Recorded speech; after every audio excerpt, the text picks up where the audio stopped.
On my face, blaze made it hard to find my way. Thought you was trapped in a burning room, and it smoked out the courage in you. Yeah. Cause I'd have been real low, didn't think I'd make it up this far. Hey, ain't know what I was in for, only made it through with my kinfolk. Hey, and I love 'em like cooked food. Showed up like some good news. You know what I done been through, but thank God we don't look like we've been through. Last year was a fire, now I'm gone.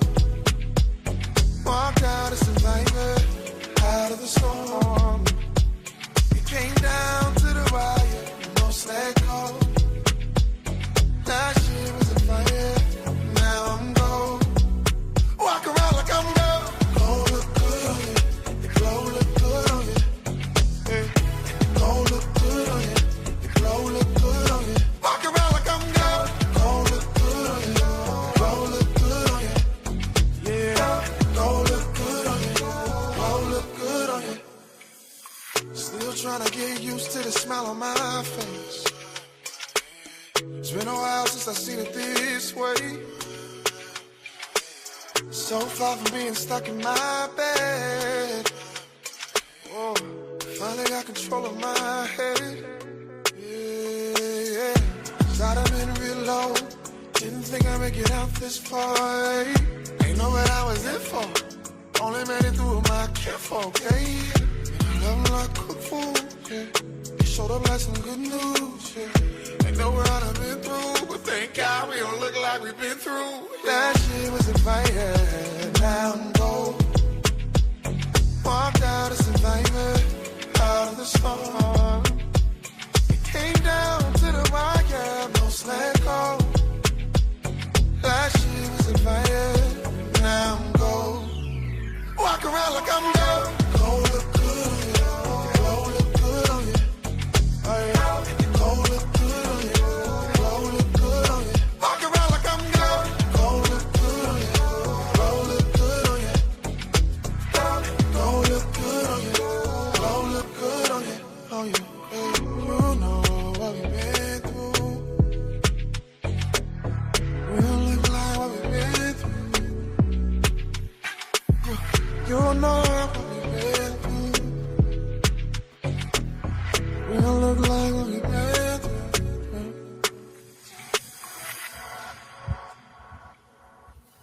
Hey, we don't look like what we've been through. Thanks for riding with me, y'all. Y'all know I like to kind of set the mood, set the tone for myself, you know what I'm saying, before we get everything started. Good morning to everybody. Happy Sunday.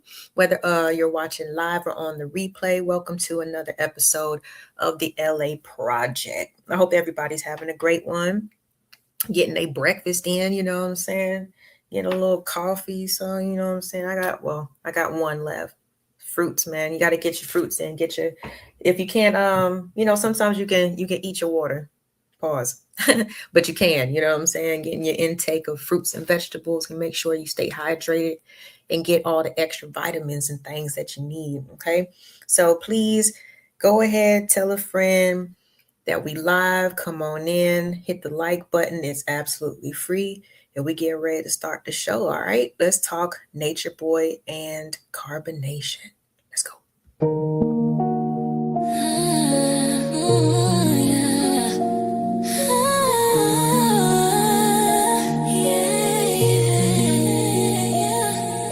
The world is a real place where things aren't perfect. It's all about the journey. And where are you going?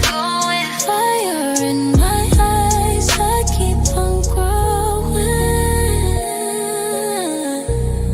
This is a little personal, the LA Project Show.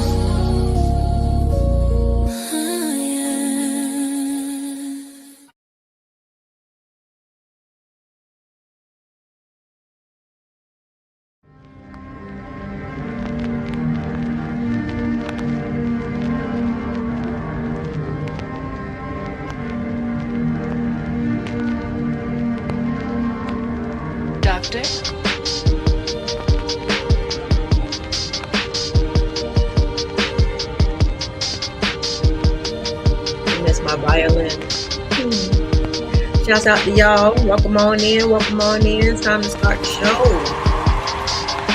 Let's go. Let's go. Let's go. All right. Turn this down. All right. Shouts out to everybody in the building. Y'all go ahead. Yep. Drop on. Come on. Drop on out the clouds, man. Say hi.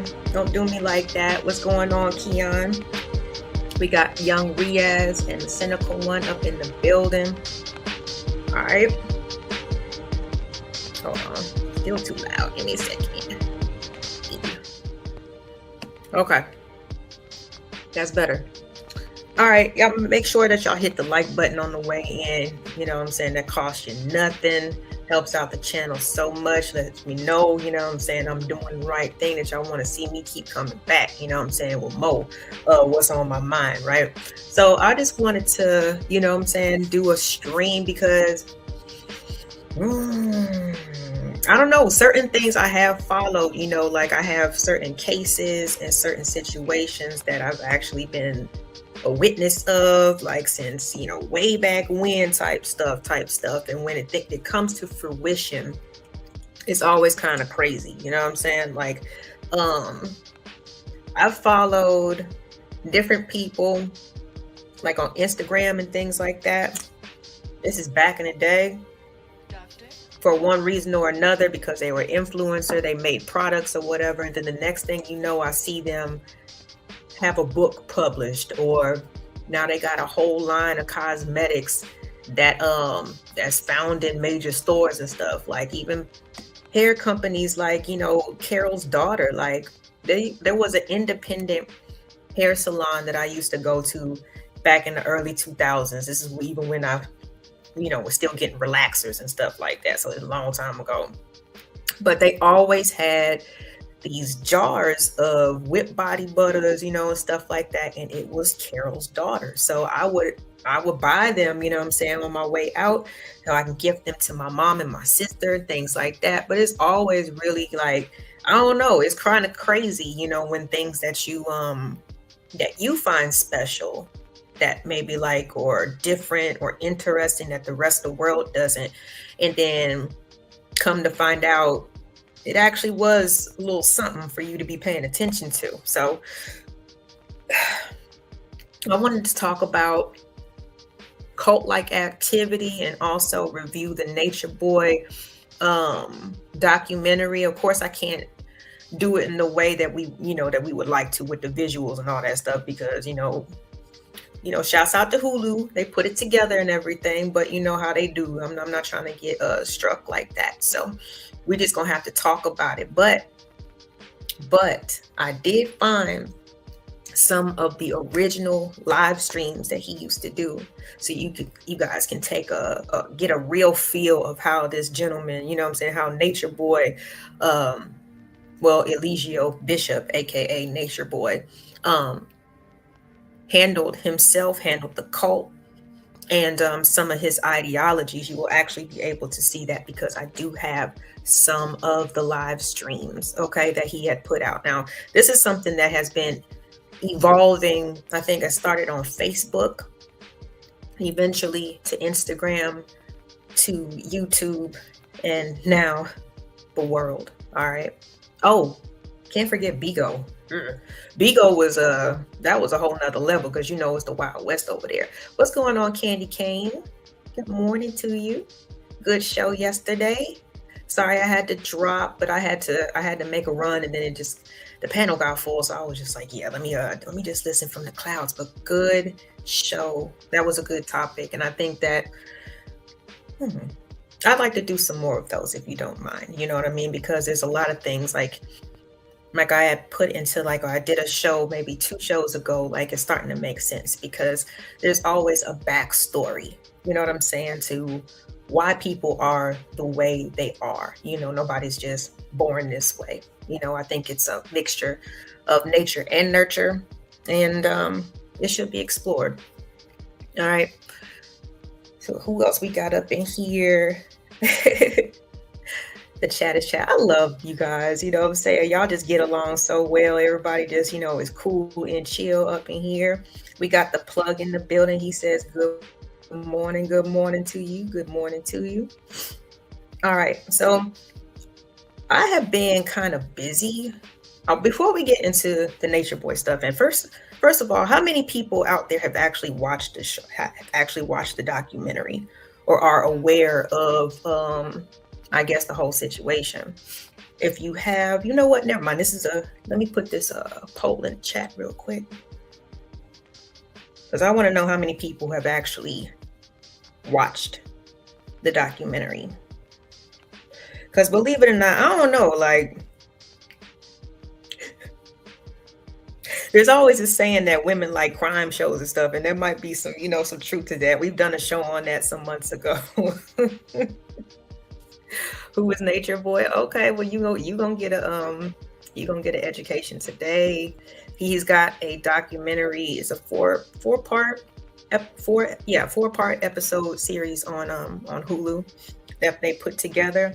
And you know what? It's so amazing. That's what you just never know when you're doing this content stuff, because when they actually arrested the whole group, or arrested him and started with his trial, there was at least like 3 or 4 content creators whose streams were used against him. You know what I'm saying? Like, to really show the severity of like the harm that he's doing. And again, a lot of people, they just think, oh, this is just the internet. This is just the internet. Y'all have no idea, or just underestimate how far the web spreads. You know what I'm saying? And sometimes it includes into people's minds. But hang on just one second. Let me put this poll into the chat. Y'all make sure you hit the like button for me, please. Okay. Give me 1 second. Damn, that shit was loud. Okay. Let me see here. Oh, I know what I'm supposed to be doing. My bad, y'all.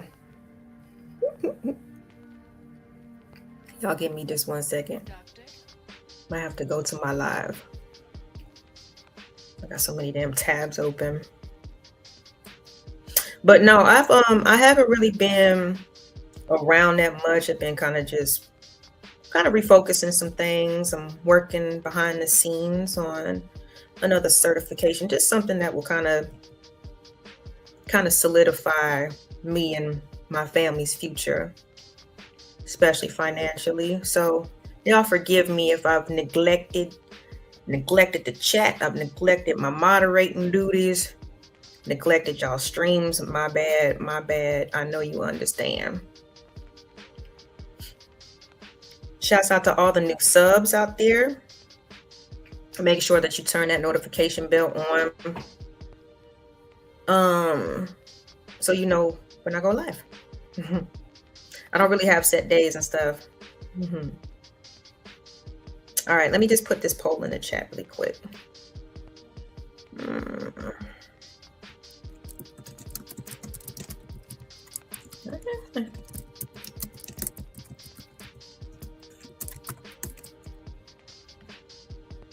All right, so I want to know how many of y'all have actually heard of Nature Boy. So I did put a poll in the chat really quick. Y'all go ahead and chime in. Give me your answers, there. Oh, appreciate it. Braces go a long way. But you know what? I don't know. It's like the shape of my cheeks and stuff. Like what happens when it's. I know. I feel you. Appreciate you. Not as bussin' though. That's an interesting word. Yeah, I did. I like a lot of crime stuff. I watched the Amber Heard and Johnny Depp trial, like all the testimony from like beginning to end. I watched the Daryl Brooks situation where he, unfortunately drove through a fucking parade in Milwaukee. I watched that. Ahmaud Arbery, I followed that very intently. I don't know. I just like to I don't know. Maybe you call me nosy. I don't know. But sometimes I just like to know why. You know what I'm saying? Why is something going on? Why is something happening? Whatever. If y'all don't see the poll right now, just exit out the chat and like refresh and come back in, and you should be able to see it and put your vote in. But no, I've been on a little, like I said, just kind of focusing on some different stuff. And but I've wanted to talk about something in particular because I've been noticing it in a lot of people's in their titles of their streams and stuff like that. And I mean, all right, I think that men and women should be able to coexist, you know what I'm saying, on the internet, on these panels and things like that. But it seems like, you know, that there's still like, you know, some imbalance, and I understand the frustration. You know, there's some sentiments going around about women not supporting certain panels, especially, I guess, the opposite sex, but you know, the male panels and things like that. I just had a couple of thoughts about that, and then we'll get into Nature Boy. Like I said, y'all go ahead and participate in the poll. Let me know if you've heard about him or not, to see, you know, how in depth I need to get with this. All right. So even recently, probably in the past like couple months, there was even an issue with women participating on panels, being quote unquote protected, or at least being able to be heard, at least. All right. I get it, you know what I'm saying? Like, live shows are not scripted, of course, but at the same time, there is a flow and there's a format, you know, that you have to kind of keep in mind as a panelist, you know what I'm saying? Especially if you're a content creator and a panelist, that kind of just helps the flow of the show go on, you know? So even if you don't get everything out in terms of your opinion, you know what I'm saying? Like, you always got your own channel, so you can come back on your stuff, you know, and you know, kind of just speak your mind on how you see fit, right? So it's funny because I've been accused of agreeing with the men too much. To me, again, whatever, man. If you call it agreeance, fine. You know, I can see the point in logic. If you can break it down, if you can actually try to explain it to me in a form that, like I said, still wasn't what I would have did, but okay, I get your point. Like, I don't see what's wrong with that. Sometimes it's not worth over pursuing a point. You know what I'm saying? If you're dealing with somebody on a panel who is just being contrary to whatever that you're saying, hey, all right, cool. I hear what you're saying, whatever. All right. But that's why I like to be on camera, because body language also is a part of the equation. It's not always what people say, but it's how they act. You know what I'm saying? How they look when they do it, or sometimes not, you know, when they're saying nothing at all. They roll their eyes, you know, if they make a face or whatever, if they laugh on mute, it gives you more context, right? But it's not about agreeing with some of the guys. It's about being comfortable enough in a certain environment to where you can express yourself. And that's just my opinion. You know what I'm saying? Like, I like mixed panels.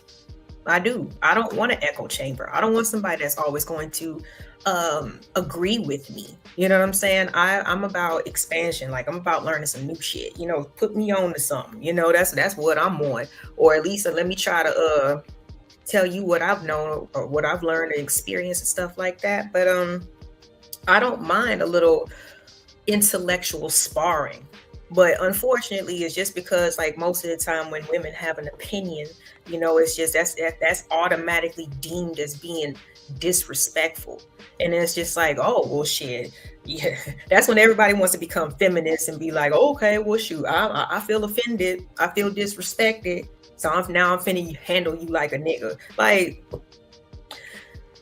anyway, so I understand the frustration, you know what I mean? Especially if you're a person that has been supporting and showing up, you know, for a certain, you know, for a certain channel and things like that. But we'll get into that in just a second.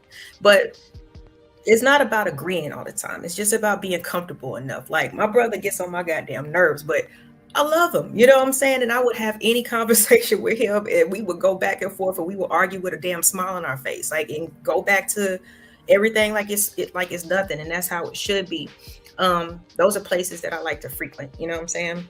But let's keep it real. The ladies, we bring the numbers, man. Like, similar to ladies night at the club or anything like that. We want to see variety. We want to see something a little new, something a little different or whatever. And especially when the women are on camera. It's a big benefit to any content creator because it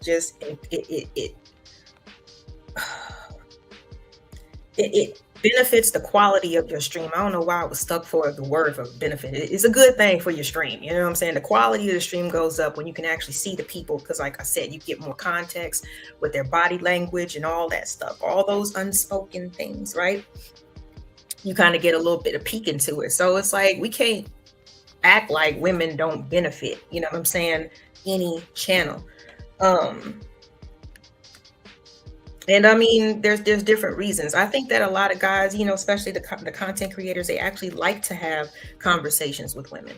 So it's like, I don't really focus on the motive 100%. I just focus on what I'm there for. And most of the time it's just to enjoy myself and to, like I said, even challenge my own thoughts. If I'm saying I'm standing on something, then I should be able to explain this to a complete stranger and then at least understand what I'm talking about. That's just how I feel. Give me a second, y'all. I'm sorry, I have notes, so I'm not paying attention to the chat right now, but I will catch up with y'all momentarily. If you're new in the building, shouts out to everybody. Go ahead and hit the like button. Subscribe if you have not. Welcome to all the new subscribers in the past couple of weeks. I really appreciate all the support. All right.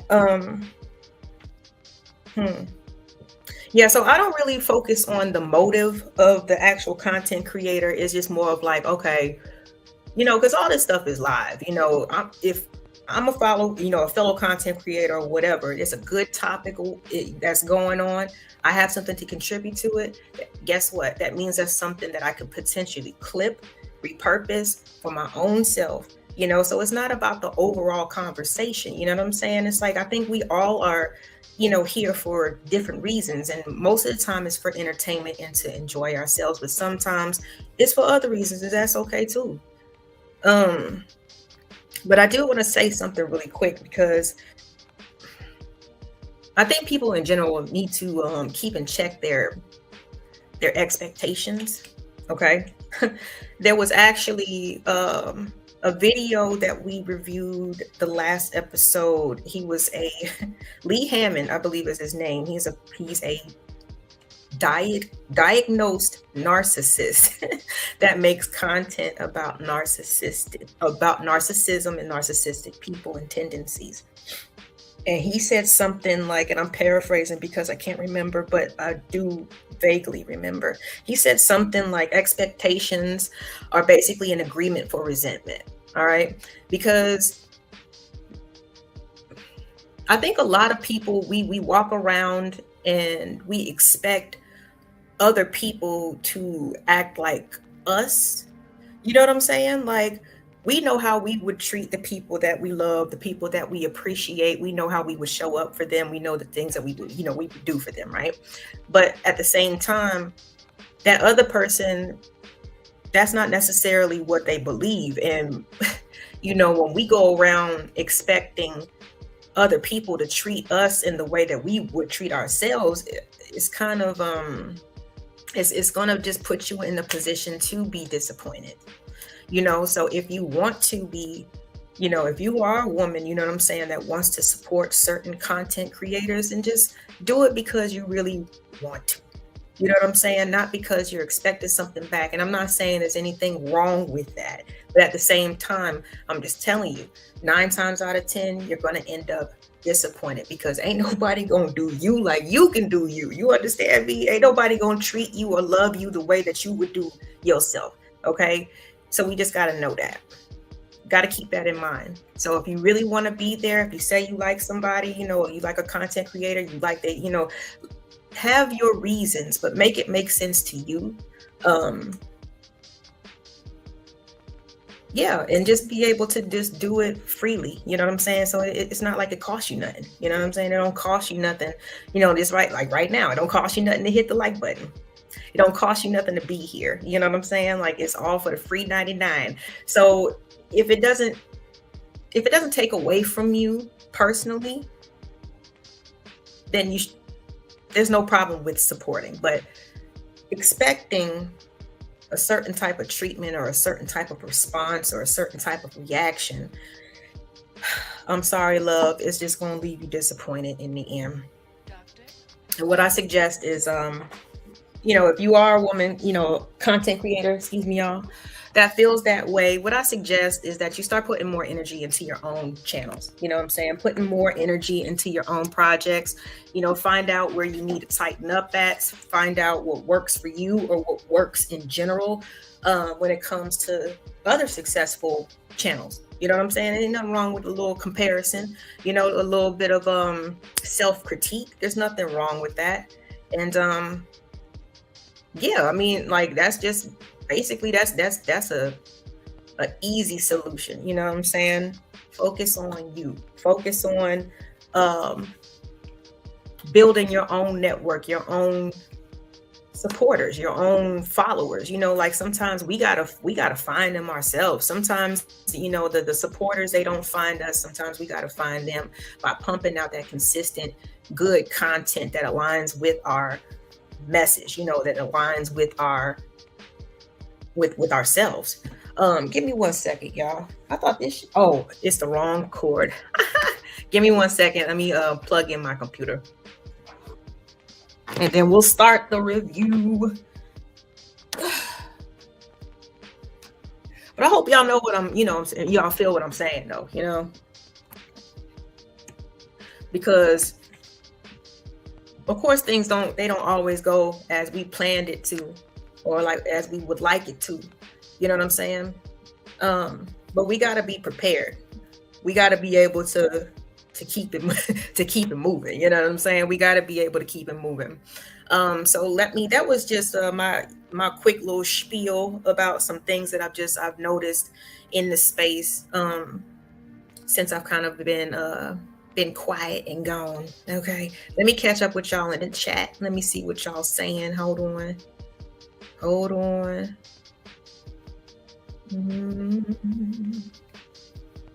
Okay.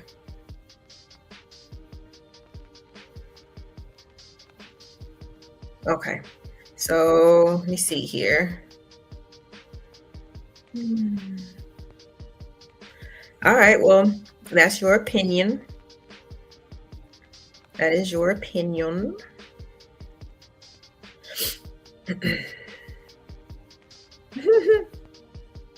I definitely like what I like. Yeah. I don't know what you're talking about, you.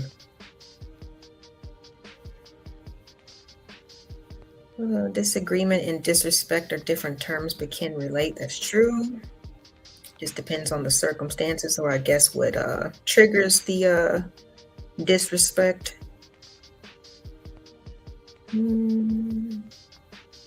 Right, he always arguing, but that's because he got his woman drip, so he that's why he can stay arguing with folks.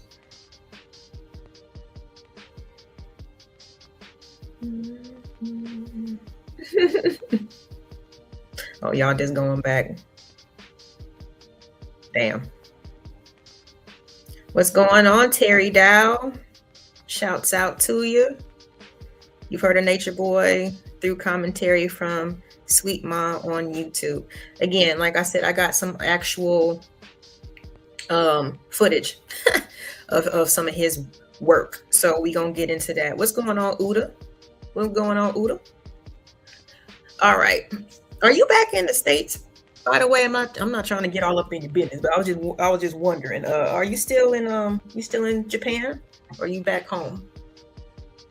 The footage has been dope. Thanks for sharing with the space, man, because everybody can't afford to take that vacation. So it's like you put us in a suitcase and took us with you, man. Appreciate that. Okay. Oh, okay. You come back soon? Okay, cool. Well, just enjoy yourself. Enjoy yourself and stay safe. Oh yeah, Barb. I know you're in America too right now. That's what's up. Hope you're enjoying yourself. It's America. It's America. It depends on what part that you're in, I guess. I hope that you're around family though. That always makes it better.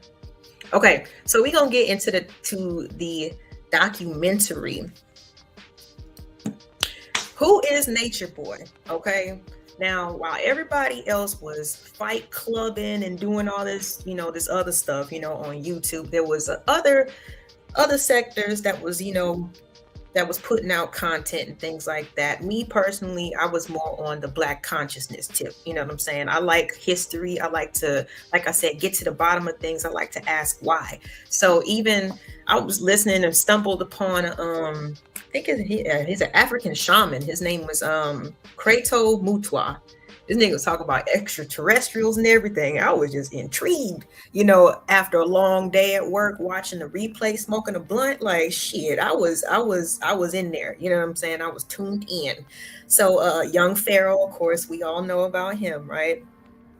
And yeah, found out about Nature Boy. Now, from what I've seen, in my opinion, when I first kind of like observed Nature Boy, he was a bit too performative for me. I get it. You know what I'm saying? You can see the background. He's literally living in places like Costa Rica and streaming from these places. They're at waterfalls and these beautiful surroundings, right? And these black, these young black men and women with smiles on their faces and their natural hair and everything. Everybody just seems so happy, right? And then time started going on, and the image of Nature Boy changed. The message of Nature Boy changed. The crew of Nature Boy, how they were acting, changed. Like, it just became to a point where it was like, this is low-key disturbing. What's going on, Tiff? Good morning, lady. It was low-key disturbing. So let me just break it down and I guess try to explain this as much as possible, because of course we'll never understand the reason why people do what they do, but what I've noticed with people who gravitate to cults and things like that, they have a sense of wanting to belong to something bigger than themselves. For one reason or another, they don't feel important. And whatever position that they're in with life, they might be kind of misguided, not knowing what they want to do, might have that pressure of just, okay, well, you gotta get serious about life, you gotta pick a career, you gotta figure out what you want to do. And some people just, they want something to believe in. That's just really what I think about at the end of the day. You know what I'm saying? Yeah, he did talk a good game.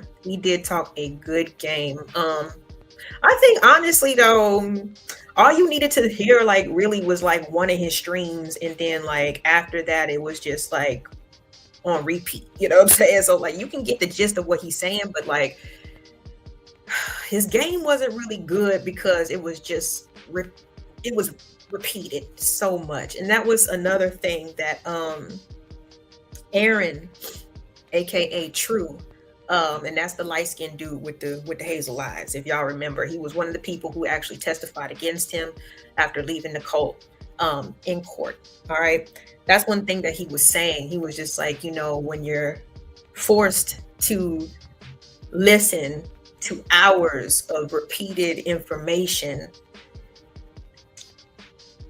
it makes your mind and leaves your mind susceptible. It's kind of similar, and I don't want to be insulting or anything but like that, but it's similar. I mean, Aaron was also in the army, you know what I'm saying? So like from his personal perspective, he felt a void after leaving the service. He was, when he was in the service, he had a job, he knew what his mission was, but when he left, it was like he didn't know what to do with himself. You know what I mean? He felt like he had no purpose. And after watching, Nature Boy for a while, he felt really connected. And it's something else that was really, really interesting is that people would sit there and watch, similar to how we're doing right now, right?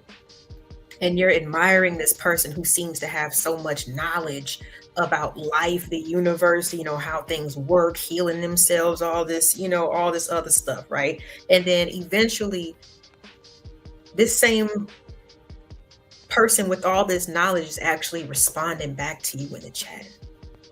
Now they're talking to you directly through the live stream.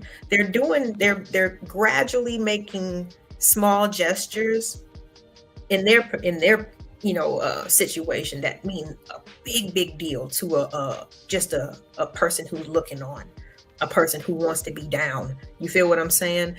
Because they're sitting there and admiring these people and this lifestyle and stuff, and now, oh shit, he just spoke to me. You know what I'm saying? Nature Boy just spoke to me. And every time that I come into the chat, they always, he's always shouting me out and doing this, that, and the third. I did find something because in general, like I said, if you don't know who he is and how he got started, I did find something that can give it kind of break it down and put it into like more of a, gives you visuals so y'all can see what he looks like. Y'all can see what I'm talking about when in terms of his tribe members and all that stuff. So give me 1 second, y'all. Let me pull this up.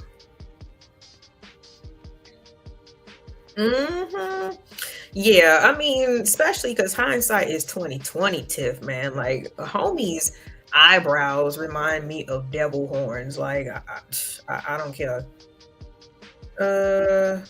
Which is this one? Okay, it's this one. Doctor. Give me a second, y'all. All right, so this is just an introduction, and like I said, of who he is as a person, and then we'll get a little bit more into the documentary itself, some of the things that happened to the members that were there. Then again, I encourage everybody, if you have a subscription to Hulu, go ahead and take a look at it, because it's definitely interesting. We think that these things can't happen, you know what I'm saying? But as the years go on, we learn about certain atrocities like sex trafficking and organ harvesting and all this other stuff. It's like, bruh, like if you don't want to be aware of it, then fine, you can call it strange, you know what I'm saying? Just because it's something that a situation that I'm aware of, and I just wanted to know. But also because the whole shit, they got busted. Like, when they get busted? They got busted in DeKalb County. I live in Georgia. Like, I know where that's at. That's not too far from where I live. I used to live in DeKalb.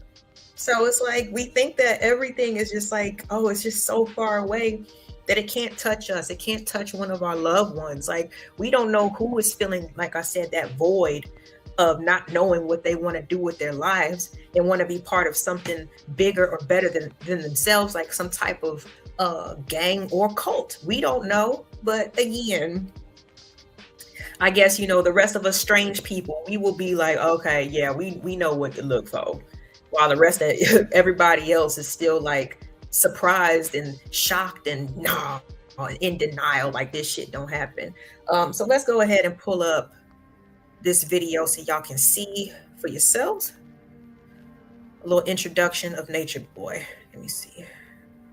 On the 13th of April 2022, a cult leader was arrested for false imprisonment and revenge porn in DeKalb County, Georgia. To his followers, he was the reincarnation of God, but as former members came forward, another story emerged. A story about a narcissist with a desire for power, whose teachings led his followers only to suffering and abuse. This case follows a group of people who believed in someone so entirely that they followed him even as he descended further and further into the dark. This is the story of the rise and fall of Carbon Nation. Welcome to The Worst of Us.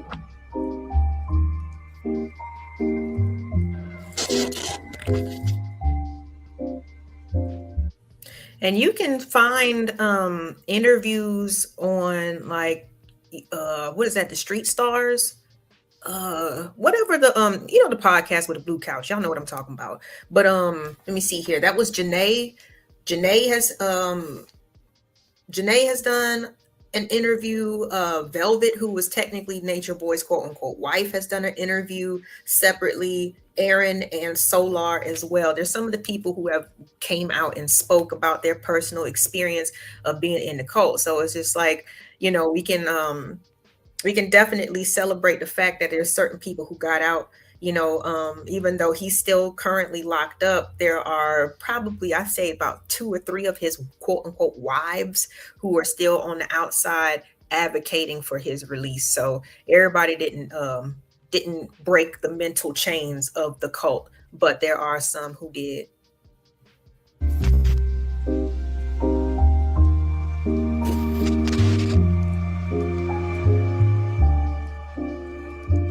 The story of Carbon Nation is long and intertwines many lives. When researching the group, it is tempting to jump into the story at the foundation of the cult and outlandish criminal behavior of its leader. However, to properly understand how things would eventually get so extreme, disturbing, and bizarre. So if you lack melanin, you are genetically retarded. I breastfeed. That's how I heal myself. Breast milk, nigga. I'm naked. Bruh, hold on, because this actually... When you see, hold on, where?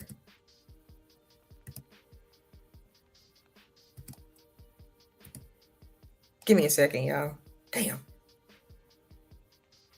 Because he said something about breastfeeding, and I was like, nigga.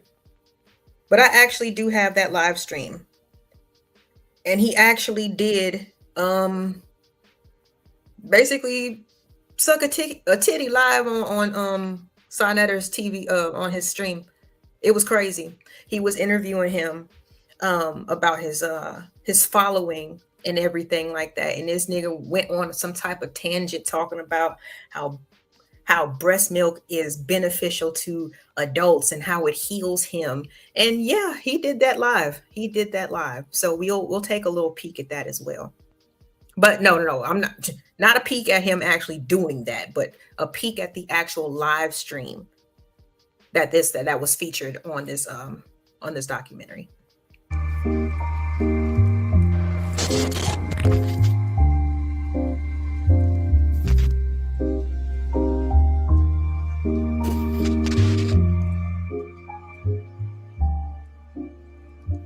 The story of Carbon Nation is long and intertwines many lives.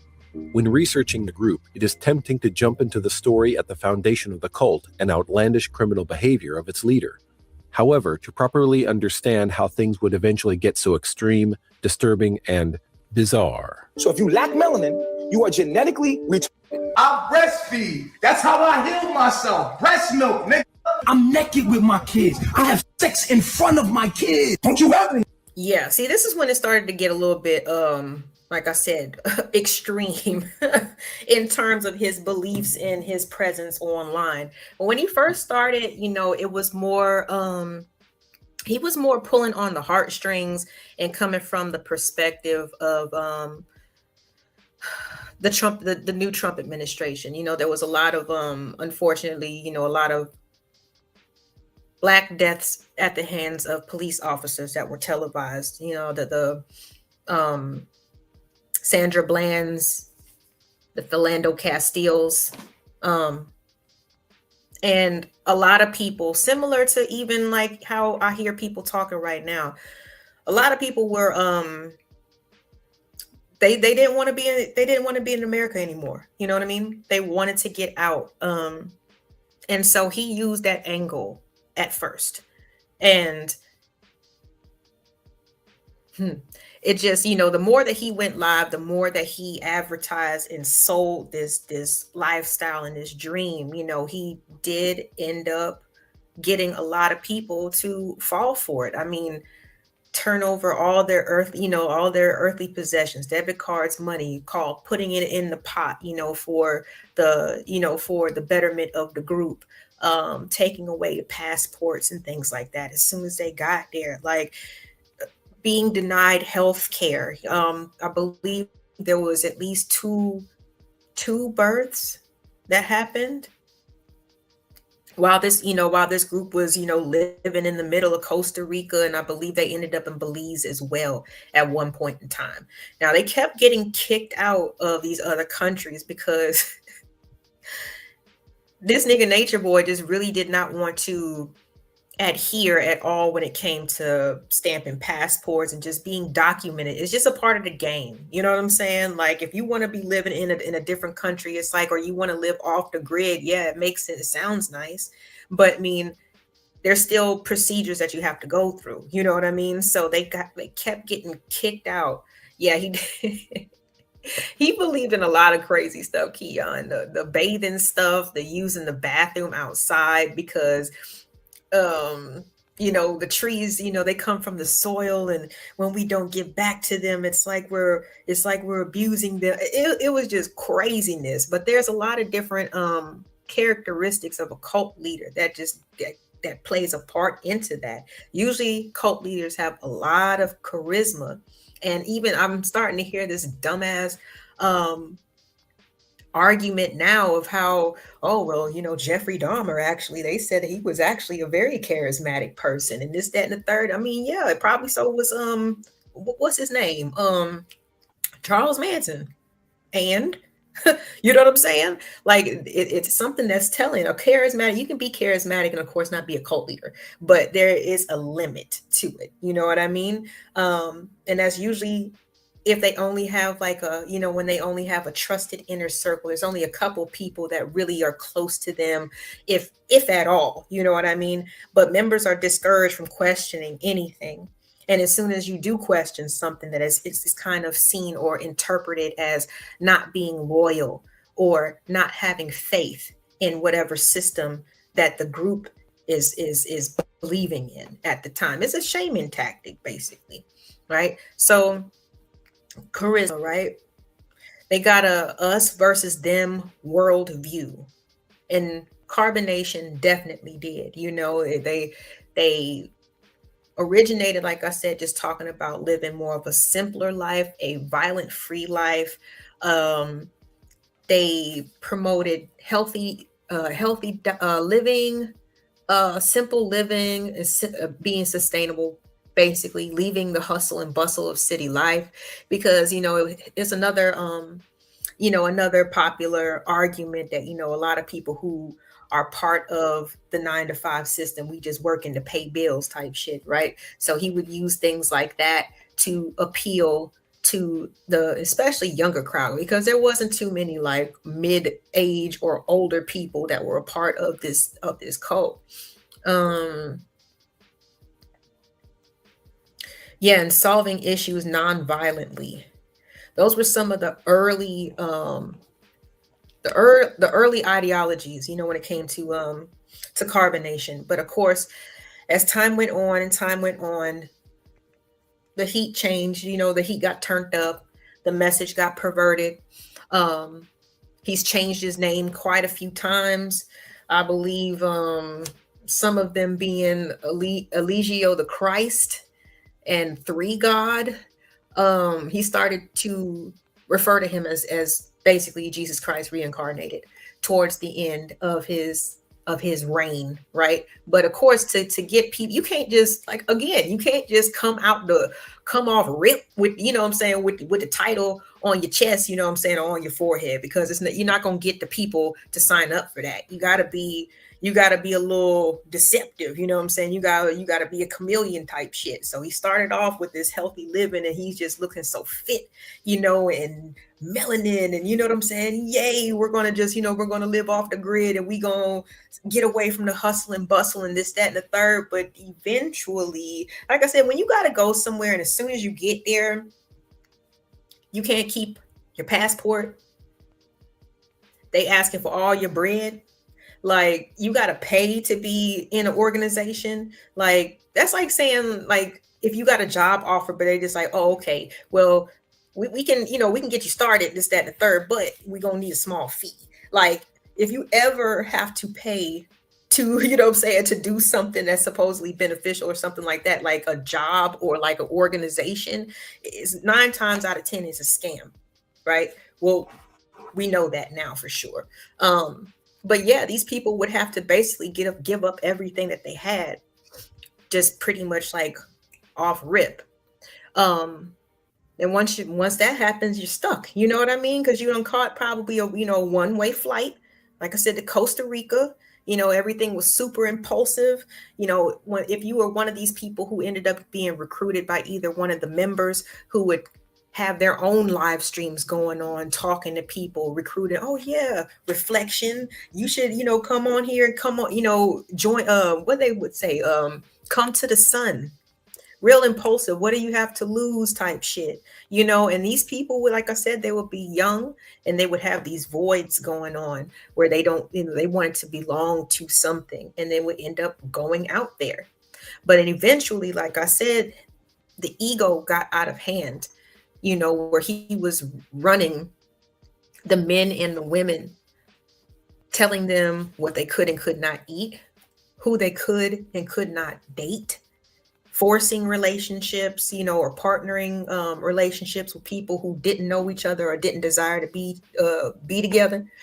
There was a lot of things that he was doing. It was just mental abuse, verbal abuse, physical abuse, sexual abuse, all the abuses. And we gonna, like I said, take a look a little bit further because these people did a great job with compiling some of his previous streams, and he would film all this shit.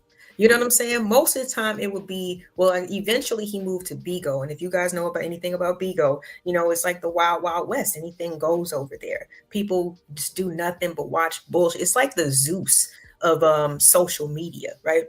So I can just imagine the amount of reinforcement, affirmations that he would get probably from these people sending jewels and gifts and leaving comments while people are literally being abused live on camera. All right, so let's take a look real quick. Let me just run this. All right. Your motherfucker luck to be the motherfucker strawberry unless I actually want motherfucker. Could you find some idiots online to pay you to do this to them? All you just belong to the three, and I will have my way with you as I see fit. Why don't you just let me go? Why don't you just kill me already?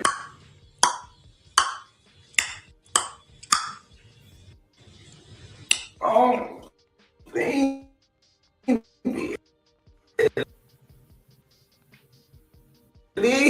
Oh. What? Come on, son. The fuck wrong with these things, man? Huh? What? You get your like a... Hey, man. You get yourself the best. Now, this is literally towards the end. This isn't the house in the cab, the Airbnb that they were renting before they got busted. All right, because in between, people from like the viewers who are watching and the neighbors, because they was doing all this shit in a house in a cul-de-sac in a suburban neighborhood, bruh. You got to be crazy as batshit to be thinking that, you know, you can do some cult type stuff, making all this type of noise, got people walking around with no shirts on in the backyard, and ain't no white folks finna say nothing. All right. There was plenty of welfare checks that were made by the cab police officers. But of course, like I said, they filmed everything. They were tipped off. They, you know, denied access, made sure everybody was, you know, straightened up and all this other stuff before, you know, when the cops came to check on them. So it took them a minute, you know, but they were definitely on the radar. This nigga is clearly crazy. It looks like it's about 3 or 4 different personalities that popped out of this dude in the past like 15 seconds, man. But this is, like I said, this is towards the end. This is not how he was acting in order to get the followers that he got. But once he got them, he was like, it's on like Donkey Kong.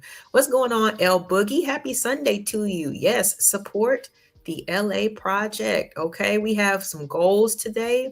Definitely want to make sure that you guys are hitting the like button. Go ahead and share the video out if you can, because sharing is caring. And we have a show goal today, a crowdfund of $50. Just give me $50. It's summertime is coming up. These kids want ice cream and all kinds of stuff. They about to be just in the house asking for stuff nonstop. So anything will definitely help. All right. And if you would like to know how you can contribute to the show, this is how you can do it.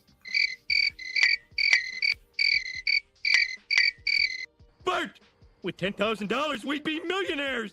We could buy all kinds of useful things like love.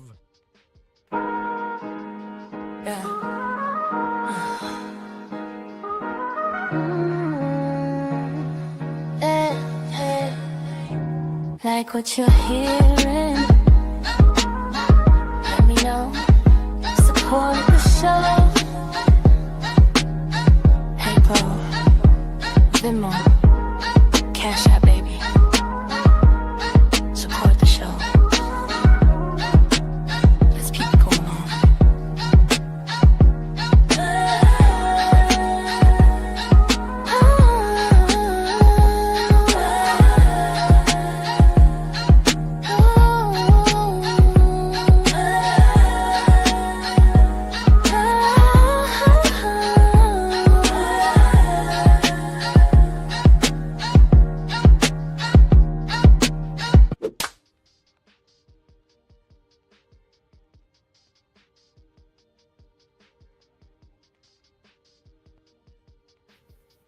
Damn, I was on mute. No, I totally agree. Elbow. I would have bust out laughing too. But these people who are in the background right now, I believe, have been a part of the whole cult for at least 4 years. This nigga would deprive them of sleep. Their diets were horrible. Like I said, I'm not sure why, you know what I mean, but they would just be subjected to physical abuse. I've even got a clip of the two of the ladies being forced to fight because basically he ordered them to. They was on the beach right by the shore. I'm talking about scrapping. They ended up with scratches and all and swollen faces and all kinds of shit just because he told them to prove something. Because again, these are characteristics of the cult, you know what I'm saying? They have to start. And yes, Smitty, that's why I made sure to say that there's a lot of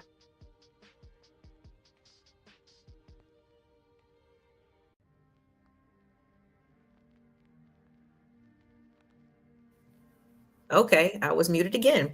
But no, that's definitely why I said that in the Smitty as well. I agree.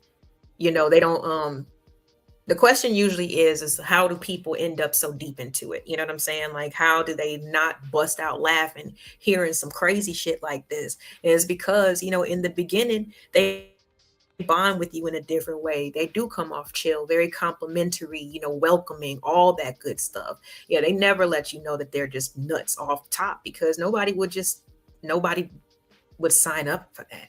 Can y'all hear me now? Yeah, I noticed that I went out. I'm just like, the fuck wrong with StreamYard? Put a one in the chat if y'all can hear me, please. I appreciate it. What's up, Will in the Wind? Yes, it's still the morning. Okay. Good morning to you. Okay. Thanks, Smitty. Yeah, but these folks, okay, thanks, Barb. But yeah, these folks don't just outright just tell you that they're crazy. You know what I'm saying? Like, they got to bring you in, and that's where the charisma and all that type of stuff comes in and make it, you know, you guys come in with some type of common goal. You know what I mean? For, like I said, for a lot of these people, it was to live healthier lifestyle, to live off the grid, you know, to not have, you know, to resolve things with not violence, to live naturally, and, you know, change the diet, blah, blah, blah, all these things. That's all that they were agreeing to. But at the same thing, hold on. Gas Mask, are you behind in the stream? Can y'all hear me? Leave me alone. Oh my goodness. Where are my damn headphones? Y'all, I swear. I swear. Okay. But yeah, the message changed. You know what I'm saying? They had a common goal. They had a common, you know, ideology and things like that. That was used against them too. And he made it seem like the rest of the world, you know what I'm saying, was just so, you know, we wouldn't understand. He called the rest of the world Babylon, you know, so that's where got a sprinkle of religion. You know, you got to get a little dab of religion. You know what I'm saying? Because it's not no it's not a real cult if you don't have some type of, you know what I'm saying, that type of shit going on. So we got perversion of religion. We got perversion, you know what I'm saying? Like I said, of basically of just the outside world, you know, and what everybody else's intent is towards the group. It's us versus them. You know what I mean? You're doing this for years. You're sleep deprived. And then the person that you have put so much faith into, you giving your passport to, all your bread to, is flipping the script on you. It's a tricky, that would be a very dangerous, you know what I'm saying, and crazy situation to be in. What's going on, Genesis? I know this nigga's playing with me. Yeah, did you watch this? I know you knew about it, but I'm not sure if you actually was like following like what happened in the end. But let's keep going with just like I said, just giving some people who don't know who Nature Boy is just an idea of who we talking about. And if you guys haven't already, go ahead and participate in the poll. Go ahead, put your votes in, and let's get back to it.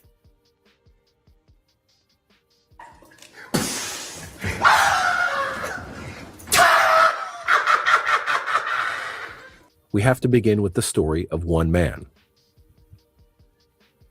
Eligio Bishop was born on the 29th of April 1982 in Harlem. His parents would unfortunately die when he was only young, his mother from an overdose and his father from a heart condition, which led to him and his brother being put into the foster care system as children.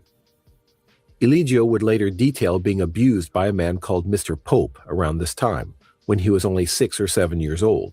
I pretty much, was humping on the other kids in the foster home, just to get my rocks off or just to feel something, you know what I'm saying? And he caught me one day, Mr. Pope, the dude I got separated from my foster father. He caught me, and basically the dude just made me do acts with another boy that I was already humping on anyway. Around age... Child. All right, so he already had a troubled past, you know what I'm saying? Very, very troubled early childhood, okay? I did kind of, like I said, I'm aware who this person is, you know what I'm saying? So bro, basically, like he come from like one of those dynamics where his pops was like in his 70s, and his mama was like, I don't know, she looked like late 20s, maybe early 30s. So it already was a crazy little situation. He allegedly, and this is from his mouth, he was a crack baby. And yes, his mom ended up passing away from an overdose, and his father passed away in his sleep, leaving him to be raised in the foster care system. Now, like I said, I'm glad that he's saying all this stuff from his own mouth, so I don't have to keep saying allegedly. But according to his followers, he would, like I said, sit them down and talk for hours at end about his past, his childhood, and all the things that he's been through. So the repetition of all this information, being in isolation, you in the middle of nowhere, you know what I'm saying? And like, this is what you signed up for. You believe in this shit. You know what I'm saying? You believe in these people. You believe in the message and whatever that you guys are pushing forward to the masses. So I'm like I said, I'm just glad that he's saying all this shit, because yeah, I would hate to mischaracterize anybody, but the past, like I said, it all starts to make sense, man. Y'all check out the last stream I did. You'll see what I mean. 11 or 12, Eligio and his brother were adopted in New Jersey by the Bishop family. Eligio would later claim that this was for financial reasons and described consistent abuse at the hands of Miss Bishop. She said we was emotionally disturbed. She put us on Ritalin so that she can get paid for us too. So it was a hustle for her. Getting kids was a hustle for her. You feel me? She didn't adopt us for any good reasons. This lady got an extension cord and wrapped it around her hand. Yeah. And she said, hold out your hands. And I was like, so she started whipping me. I was like, my whole hand went numb. It was crazy. And she started telling me about, I see, like, put them out again. And she just kept. Yeah, and this is just a side note, but unfortunately, I had to, I woke up and had to, well, overheard a conversation about once again beating children. This is the reason why it doesn't make sense to resort to physical violence on your kids, because you see the type of damage that it does to these individuals. It doesn't teach anything. Okay, if anything, it forces people to almost fragment themselves. You know what I'm saying? As young people, because they don't even understand what the hell is going on. You know what I'm saying? They don't understand what's happening to them in order to survive. That's usually when the mental issues and things like that start coming into play, especially if it's severe like this. Getting whooped with an extension cord across your hands when you got to use your hands for everything. Like, man, I don't know. To me, that's just cruel. I don't believe in corporal punishment with children. You know what I'm saying? They got privileges that can be taken away. They got 2 ears and a brain in the middle. I think that if you talk to them, you explain shit to them, and you make things inconvenient for them, they'll understand. You ain't got to beat them. That's for sure. Hit me. In his teenage years, Eligio described how he began to stand up to Miss Bishop, and that once he had stood up to her, he became resistant to any authority. You know what I'm saying? This gave me a temper. Once I stuck up to her, nobody could tell me nothing. Like, once I stuck up to this lady, no one can tell me at all. Like, nothing at all. No one could tell me anything at all. So, fuck it, I'm wilding now. Like, the police can't tell me nothing. We was wilding on the police. I was like fighting police. I was wild. Like, I was at this point, she broke something in me, and it just like I was rebellious to any kind of authority. I was like, fuck that. It is worth noting here that abuse is the defining feature of Eligio Bishop's early life, and this was potentially instructive for his later behavior.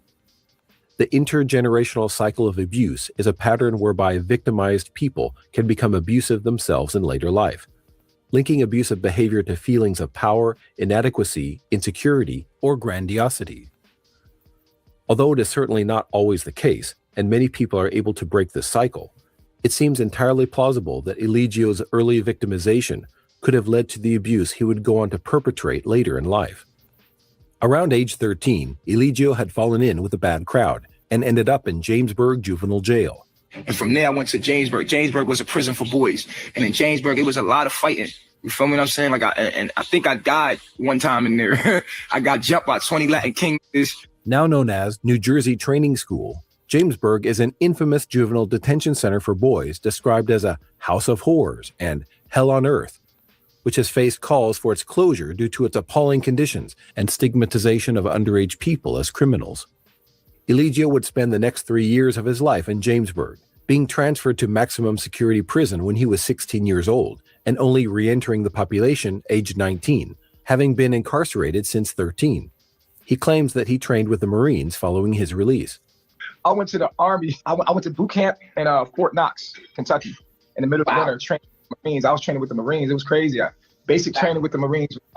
The next phase of Eligio Bishop's life involved living off women he was dating, as he described how he was homeless but would use his relationships to help him get back on his feet. After that, my sister kicked me out. I started getting into arguments with my sister, so I was sleeping in the bush. I was sleeping outside in the woods.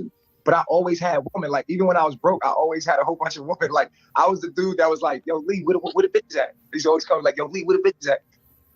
He moved to Atlanta, where he would eventually be introduced to erotic dancing and ultimately male escorting and pornography. Yeah, this was the craziest. This was the craziest part. So hold on. But then I started dancing. Hold on. Okay, so let me just pause really quick because this can get a little interesting real quick. Okay, so yeah, this was one of the things that when it came out, about him being, I don't know, I'm not trying to judge folks, you know what I'm saying? Me personally, I don't care for male dancers at all. Like, you can keep that on over there. You know what I'm saying? But yeah, he was a male dancer, and there were some questionable videos and things, I guess, when he did when he was in his younger years, out of the need to survive. So you will be seeing some still shots of the videos that he's done. Don't be surprised, okay? But I know the guys, y'all a little squeamish out there, so I had to give the disclaimer. Okay, let's go. A woman, And the women would pay you, but they didn't pay you like the guys did. So I like dancing for women because it got me a lot of attention from women. And women was like paying me to have sex with them. And I was a gigolo. And I was like, I would do massages and whatever. I became a male escort. I was a male escort for guys and women. Like I would do the massage. I would jack off for dudes. I did all that stuff. Like, you feel me? Like, oh, I'm sorry. I forgot about this part. I was gay for pay. You know what I'm saying? His nigga said he was gay for pay. So I guess, like I said, when people got to survive, a little something strange with some change, that can apply to anybody.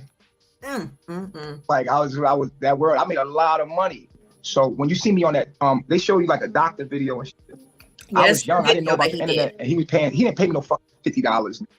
He paid me $2,000 to do that scene. And it's a gay scene that's going around with me. I'm doing an exam with a doctor. You feel me? And at the time, like, it was a hustle for me, so I didn't really care. You know what I'm saying? So he wanted to jerk me off. You know what I'm saying? And do a rectal exam and all that. So I didn't know that the internet was gonna be this big now. Like I didn't know that they was gonna catch that and be like, oh yeah, remember this shit? There are also records of Bishop being arrested for forcible entry, aggravated battery, and driving. Yeah, gay for pay is nuts, man. Especially when this is supposed to be your God. Like, how could you even say that with confidence? Like, yes, I believe in this man and he is my God. I will follow him to the ends of the earth. And he was like, for real, like doing all kinds of stuff, would do anything to survive. So obviously it's like, where was his faith? You know what I'm saying? He didn't have no faith that he was going to eat that night. He was just like, man, well, all right, man, let me see. I guess I got to do what I got to do type shit. Like, come on. Without a license between 2009 and 2012, and even being divorced in 2013. It is significant that Bishop's life as a young man was completely defined by transactional sexual relationships, where he benefited financially from his romantic partners and his clients as a dancer and escort. It seems plausible that years of these types of relationships could have influenced his later behaviors of sexualizing and financially exploiting the members of his cult. After 10 years in the sex industry, Bishop became a barber, claiming to be so successful that he ended up cutting hair for celebrities on The Monique Show and opening his own salon in 2014. I wound up being very successful as a mobile barber, meeting all kind of people. I actually went on a Monique Show, cut hair for her, and I started cutting hair for celebrities. As a side note, it is worth disclosing that this first chapter is built almost entirely from Eligio Bishop's own words, and there is very little public evidence to substantiate his claims. This is not to say that everything Bishop said here is inaccurate or exaggerated, but just stating it as outrightly factual without mentioning the implicit bias of the source would be irresponsible. Links to the full compilations of Bishop discussing his early life are provided in the description. Over the next 2 years, Eligio would experience a spiritual transition, describing how he gave away all his material things and began to form the beliefs he would eventually preach to his following. I was falling asleep and another set of eyes opened. It's the only thing I could say. I know I was laying in the bed, but another set of eyes opened. And basically I was standing up in another realm. It was like more real than this realm. And I was slipping into different realities. I was in a hospital bed. Then I was in another realm where I was balled up into a ball and everything was upside down. This is when everything started because I just knew, stop taking showers. I gave the barbershop away. I gave cars away. I gave all that I owned away. I'm a philosopher. I am a spiritual leader. I'm a spiritual being. I'm a spiritual. Keon knew about the not taking showers part. Spiritual teacher. That's what I am. And I knew I was because it's the only thing that made me happy. Following the launch of Facebook Live in 2016, a fledgling nature boy would begin to preach his. I'm sorry. I'm gonna call it cap. Cap.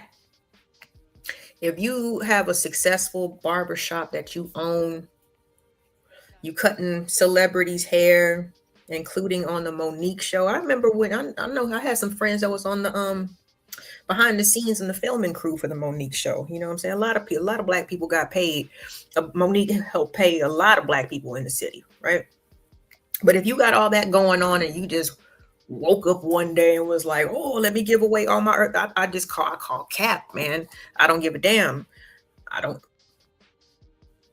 I don't care. You know what I'm saying? Like usually people who are already kind of like, if they got everything going on and everything is comfortable, they normally just don't wake up one day and just be like, start giving everything away just to recruit people to ask them for money to sustain your lifestyle. Like it's too much capping here. And I'm just going to call it out, man. Views to the internet for the very first time. This would be the foundation of the group that would eventually become Carbon Nation, as Bishop attracted lost souls into his following with the promise of enlightenment, and they ran away to live by his beliefs as Melanation.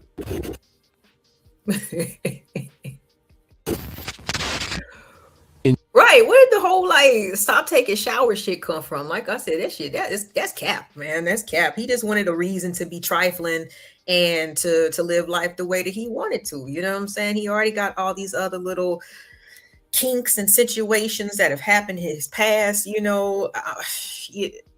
child. So yeah, that's what I'm saying, man. It has to be a lie. It's like, I don't believe that. God didn't.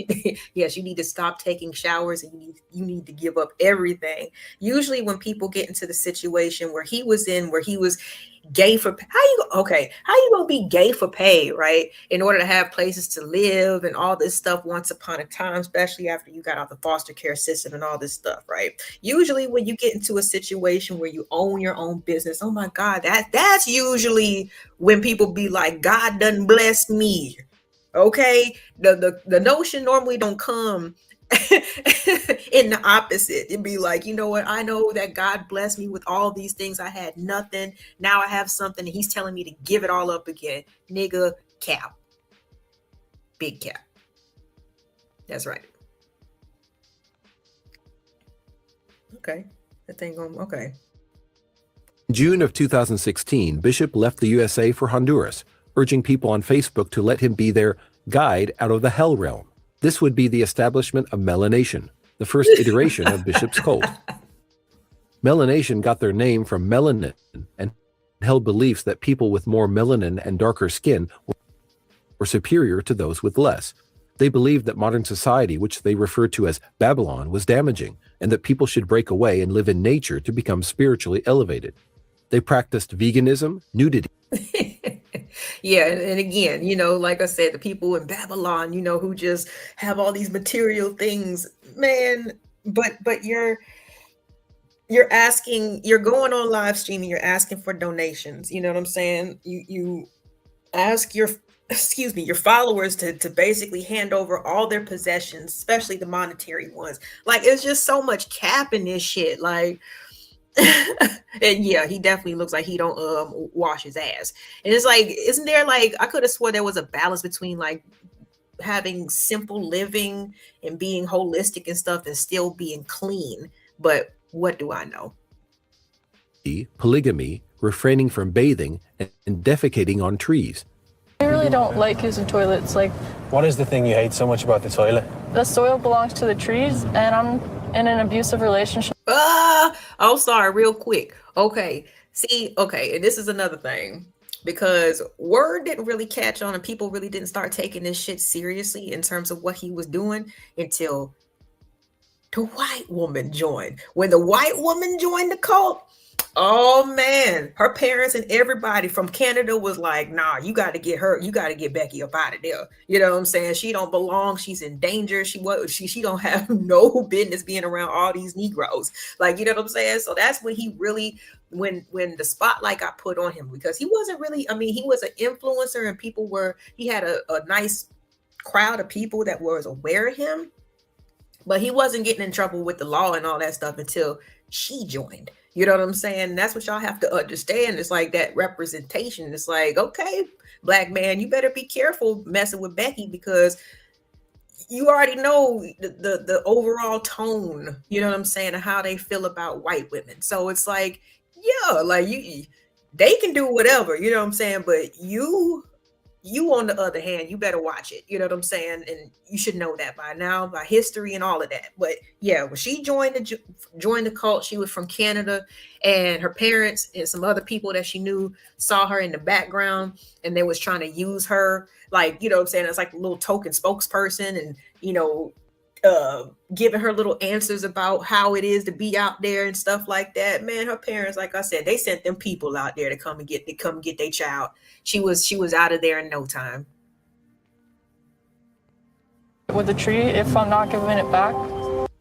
Erica Carroll, known as Blueprint, was an early follower of Melanation and would later describe the verbal and mental abuse during this period, ultimately leaving the group after witnessing Bishop physically assault his then girlfriend. The group back then was known as Melanation. Carol says it was led by Eligio Bishop, who went by Nature Boy. She says all 9 of them were forced to sleep in tents, use restrooms outside, and attend long meetings to, quote, face your demons. It was a lot of verbal and mental abuse. But after 1 year, what got her to leave was when she says she witnessed Bishop hit his girlfriend at the time. He slapped her up and punched her a couple of times, and then he told her to go in the tent and give him oral sex.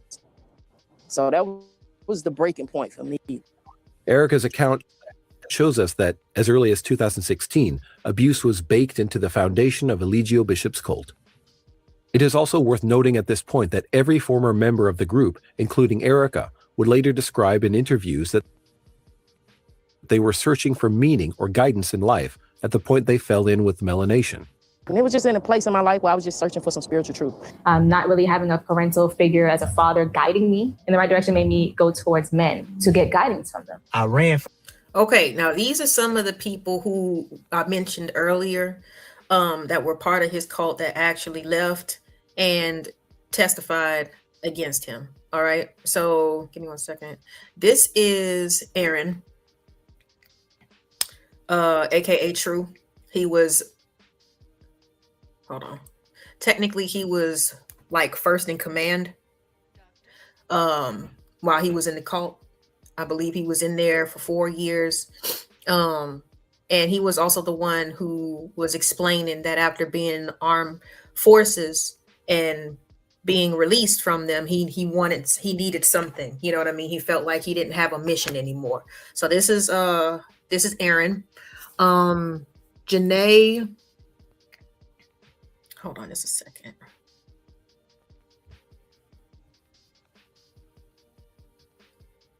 And I mean, these are not, you know what I'm saying? These are regular looking people. This woman is gorgeous. You know what I'm saying? This is Janae. She was out there probably for a few years before she left. And she was the one that actually initiated the whole investigation against him because she tried to leave. He wouldn't let her leave. So that was part of the kidnapping part. And then also he essayed her, videotaped it, and shared it on Twitter. So that was a part of the revenge porn. So she got everything kicked off in terms of the investigation for the group. Guiding me in the right direction made me go towards men to get guidance from them. I ran from myself. I let the fear of not knowing what I was going to do with my life cause me to make an impulsive decision. I had an identity problem at that time and I needed. All right. And the T247 shouts out to her. This is one of the main content creators who is not only a part of the Hulu documentary itself, but a lot of her footage was used in the actual trial. So shouts out to her. Give me 1 second because I do have damn. Give me a second, y'all. Let me put her channel in the chat. She doesn't go, live and stuff like that. She's not that type of content creator. According to her, in the documentary, she actually started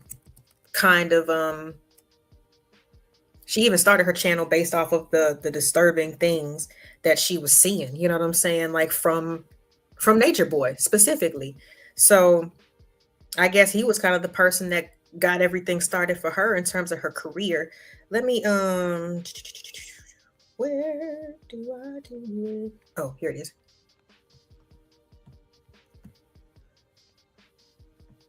I just wanted to show her some love. Because like I said, you just never know, you know what I'm saying, with your content, how it can be used, you know what I'm saying? Um, so she helped the trial out a lot. She helped it a lot. Okay, let me get this started. It's something that's attached to. This shows us how a false prophet can thrive by claiming to have all the answers when people have uncertainties or insecurities about their own lives. It is also a potential reason Bishop would be so effective in attracting people who would put up with his abuse. Someone who is viewed as being in a position of authority is less likely to be called out for bad behavior, and every person who joined the cult would be convinced that Bishop was a leader who had the answers to their problems. Over the next few years, the group were traveling throughout Central America, Mexico, and the Caribbean, visiting Nicaragua, Costa Rica, Belize, and Panama, as well as Puerto Rico and Mexico. Reporter Ben Zand would visit Costa Rica when they were settled there to search. So y'all can see how he's marketing everything right now. Like I said, everybody looks all healthy and strong and shit. You know what I'm saying? Happy and smiling and, you know, just vibrant. And no, like that was just for, you know, for, like I said, for advertisement. The woman who was technically like, well, she ended up having his child and everything. That's Velvet Marquez. She was made the queen or whatever, and actually did have his child. She was saying on the documentary how, and there was, I mean, it looked beautiful. You know what I mean? They had this nice Airbnb with these wide cement steps, and the men were lined up on one side, the women were lined up on the other side. Everybody had on bright, beautiful colors, and they were moving like the military. And she was saying they did that scene over and over and over and over again because it was like a commercial. It was to market and advertise and recruit new people. But it was just but it took too long to get together. Like I said, they was out there for hours doing it. So if that's the case, you can already see that, yeah, people are out there and they're participating, but they didn't even really believe in what they were doing. You know what I mean? But everything was for show, you know, at a certain point in time. And you can see, like I said, how just with the last clip that was played, kind of how he was advertising the whole movement to the public. For Nature Boy and Melanation.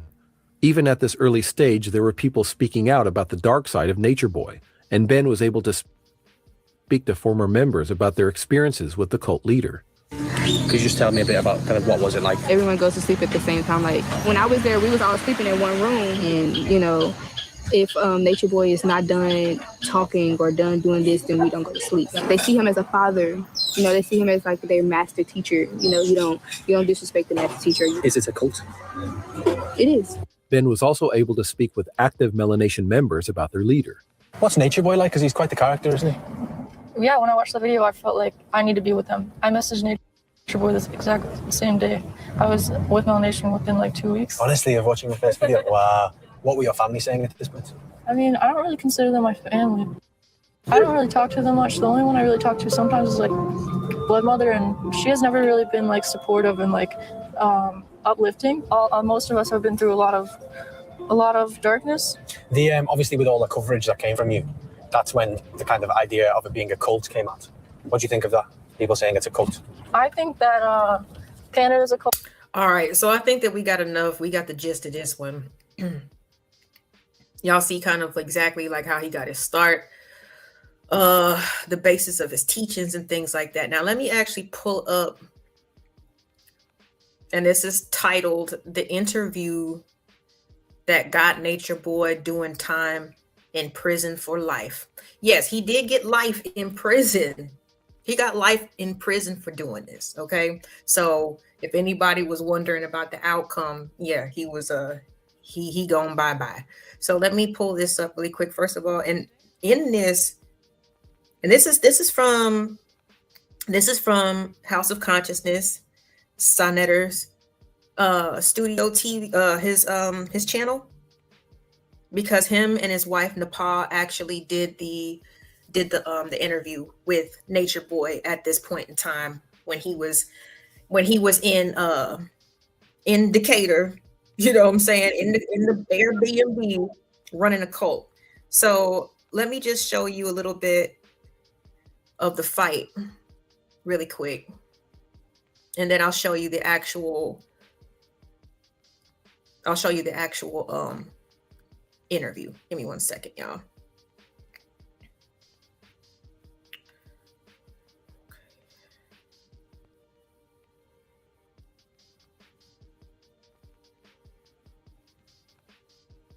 Hey, Hustler Musler. He ran a cult. It was more of like a sex cult at the end of the day, by using social media and things like that. But like I said, they got kicked out of Costa Rica, they got kicked out of Belize. They ended up being arrested in DeKalb County, Georgia, for kidnapping, grape, and revenge porn. So that's what he was actually charged with. Y'all give me a second. And this is the type of stuff that he would, like I said, make them do to prove their loyalty, to prove themselves, especially with the women.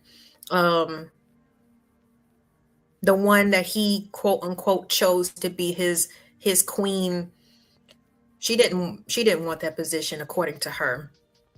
She was more of a girl's girl. You know, she got along with the other women. She didn't want to be mean to the other women. She didn't want to, she didn't want to act in a way like she was above other people. And because she would not separate herself, she would not, pull rank and use her position for things like that.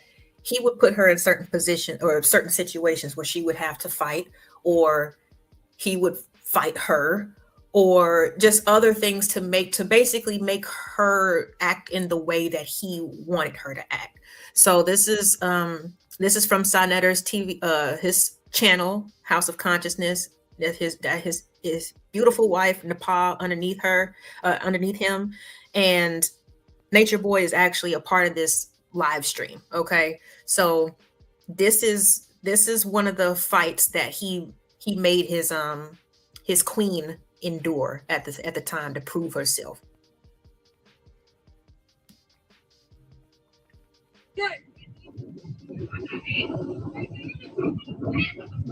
Malia, I said shut the fuck up. Nana, you ready? Control. All right, Malia, control yourself, or you get smacked, or you get rolled out. Don't fucking get rolled out. Hey yo, if you don't fucking act, you get rolled out. You gonna get rolled out. Hey yo, Afro, if the bitch don't break, roll that bitch out. Fool. Hey yo, no, when I say break, I mean break, but they gonna fuck you up. I'm not playing. Straight up. Hey yo. Don't let them hit no rocks. None. Y'all ready? Fight!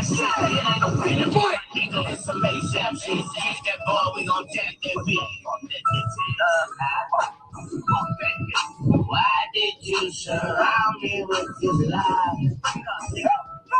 Do you care whether you live or you die?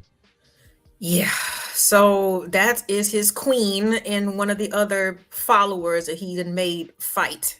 Okay, so he's live streaming this whole thing. He's not just videotaping it. He is live streaming this whole situation.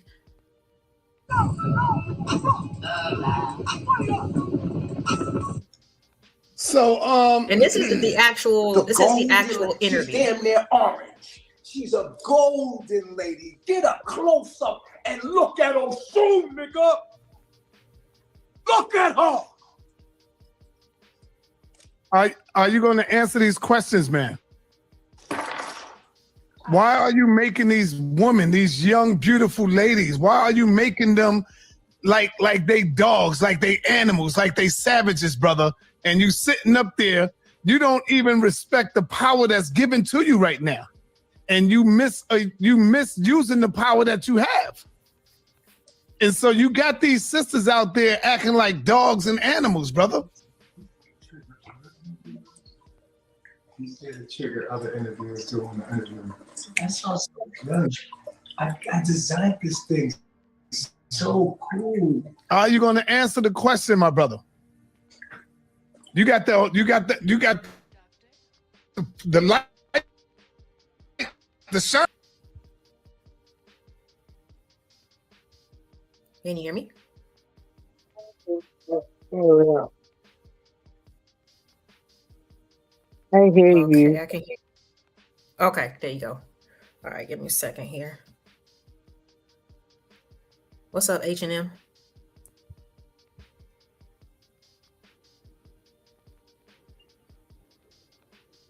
Salute, LA. How are you? There we go. I'm good. How Yo, you what up? doing? Your mute.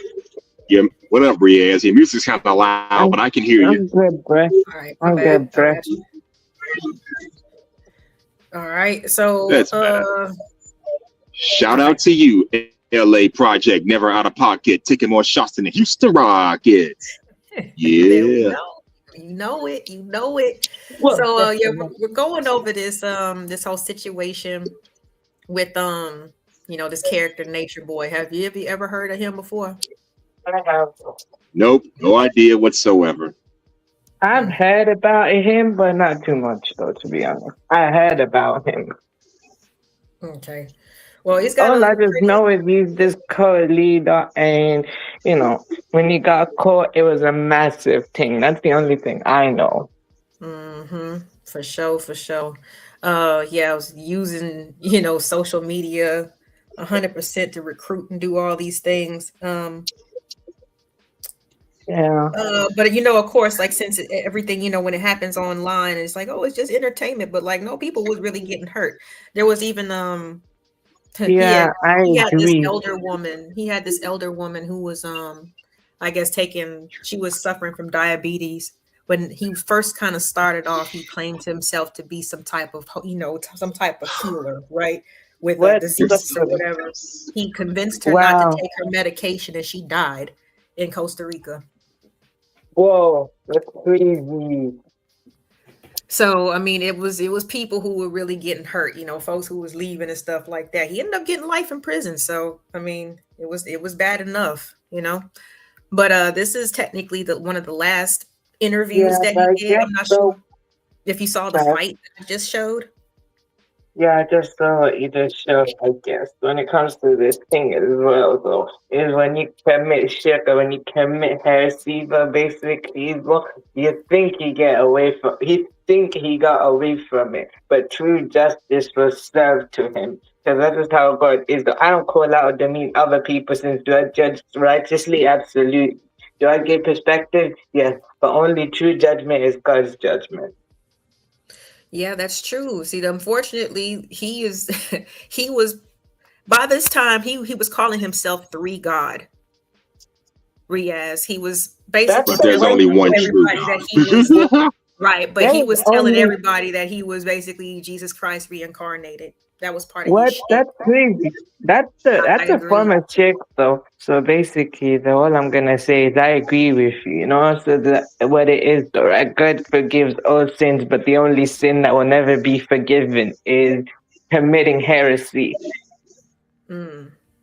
Yeah, but I use the term. I use the Arabic name, though. The Arabic name is called shirk and kafir. So when you commit shirk, you become a kafir, and when you're called a kafir, you're called a hypocrite. So you think you're worshiping God, but you're not actually doing if you commit that sin. But what do y'all know about cult leaders as a whole? I think with cult leaders as well, they mostly target. Okay, I'll go first. So basically, cult leaders mostly target people, though, who mostly target people from broken environments, though. Like in a weakened mental state or broken environments. Of course, they could go after almost anybody, but mostly the main target they go for is people who have nothing going on in life. Yep, absolutely. And they use false beliefs and manipulations to get over on said people. Give them a false sense of hope by joining my group. I'll give you power beyond your wildest imagination. BS or like lonely, that. Or loneliness. some people are very lonely in this world, right? So mostly, leaders like that target people who are lonely, since they have nobody and they have no sense of purpose, or they feel alone, right? Since they feel alone and they have no one, basically the reason why that manipulation tactic work on lonely people more is because they have nobody and they feel like they want to belong. Yeah, that's That what I can was. happen to That's what I anybody. noticed. Like there I was was just somebody saying, who was in the yeah, army, and he said once he got out the army, it was like he didn't have a mission anymore. You know what I mean? Like, because he knew what he was supposed to be doing every day when he was in the service. It was for the common good of the group and stuff like that. And when he was released, he felt lost, and that's one of the reasons why he joined. So I agree with you there. Yeah, because look, in a way, of course, they can target anybody, but the main reason they go after people, those the ones that you and Hustle mentioned, is because it's more easier to manipulate them. Like a person like me and you, they could try, but you'll immediately know what they're going for, because you already have stuff to live for, and you already know what you're going for, and you also experience too, so experience in the sense that mentally you know where the game is going. But what about the character? Some people are unfortunate. Yeah, because I think we agree with the people who choose to follow, but what about the leader himself? What do you think about some characteristics of the cult leader? I think he has mental health issues, though. And I'm not saying that him. I'm not saying sugarcoat this shit. Like, listen, when I say he's got mental health issues, I'm not taking that lightly, because mental health is serious topic thing, though, and I'm not like throwing that card anyways. Though I'm not throwing that anyway, No, I feel you. You just like, hey, that's the bottom line. Sometimes it is that damn simple. What you got, H&M? I see you off mute. You good? Yeah, but anyways, I think it's I'm mental still here. health issues. I'm still here. I thought you wanted to say trauma. Something. Oh no. Well, I guess I can say this. Yeah, based on all the movies and the stuff I hear, that's how these cult leaders get them. Like you said, target people who feel like they have no purpose, no reason for living. Now they're going to use false beliefs to kind of give them a purpose, give them a reason. The only problem is it's usually, like they say, false prophets or whatever. Just to snatch you in or whatever. You see it in movies and TV shows all the time. You got that guy and that person or people in the robes or whatever, wearing the little cloaks, preaching like there's some powerful warlord or powerful god, and the people just follow them, and they just follow their lead because, well, they believe him. Mm-hmm. And oftentimes they go for people who've been through some shit. They go through people who've been through some bullshit or currently going through some stuff, and they have no purpose. That's the how it main goes. target, though. I agree with you, but I was saying that's the main target, but also people, though. Do they go after other people? Absolutely. But the main target, though, yeah, I agree on that too.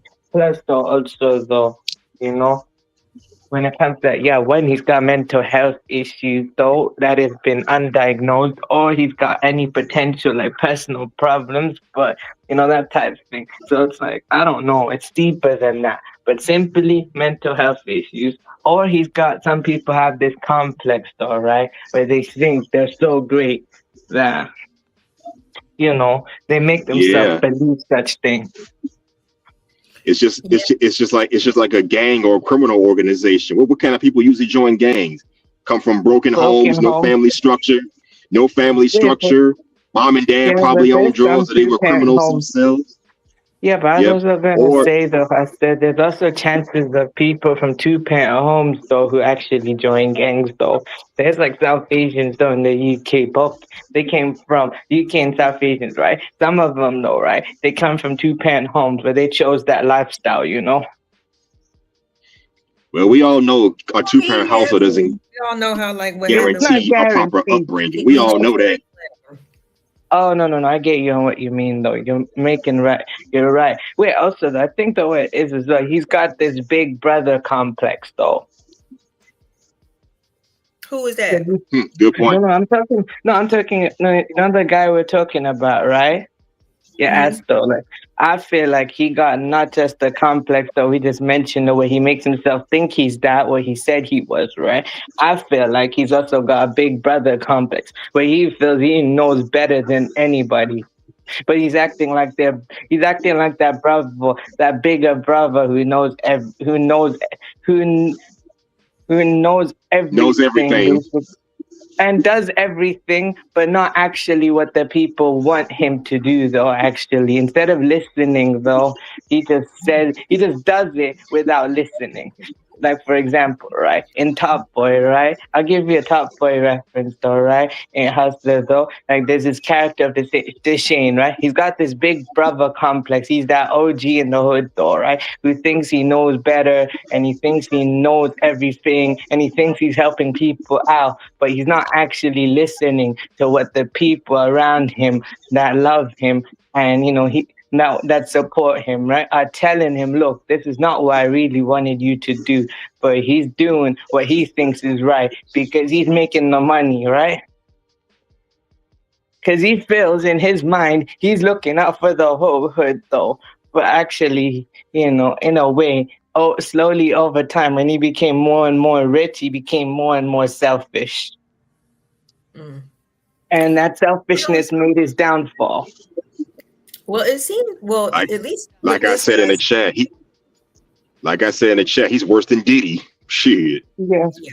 It seems like, taking into consideration his past and everything, he definitely didn't have a lot of control. You know what I mean? It seems like there's a lot of control issues because things happened to him that he didn't want to happen. He didn't have his parents. He lived in foster care. He was kicked out. You know what I mean? Like, it was just so many things. I forgot to mention. It seemed like that was like what was driving him the most, is he wanted to be able to control other people.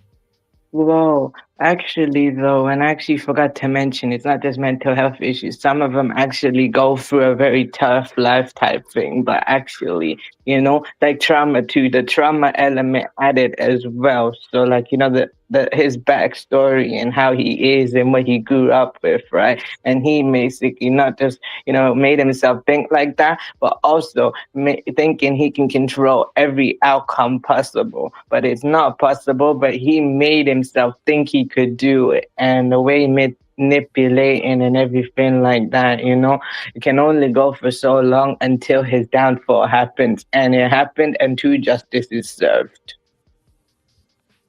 Well, whatchamacallit? Yep, true that. He definitely got his justice served. Genesis, you're silly. What's up? She said, "Hey, sugars again." Hey, Genesis. Again. Salute to Genesis. I'll say she got a rap too. Never mind. Well, she's been on my show multiple times. So no, I go from innocent to medicine. I was wondering if she had if you had wrote her a little. She does. Hot little 16. You know what I'm saying? A little what? Little spit some bars for her. You know how you be doing for me. I wonder if she got one too. Bar.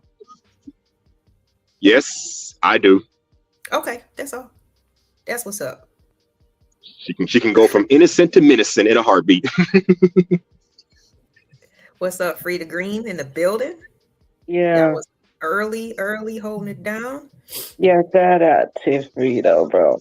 I come in there, man. So yeah, I feel you though, that type thing though, but it's actually, in some kind of simple type thing though as well. Like when you actually ask the question though, what he got, I feel like he's got mental health issues and that just contributed to everything else. Like, I'm not saying that, like, basically, though, like, everyone else has got mental health issues, even I do, though, but I'm saying there's a fine line between, like, it's like a fine line with that as well, right? Where you actually, I don't know, it's hard to explain, but you get what I'm getting at, right? Mm-hmm. Yeah.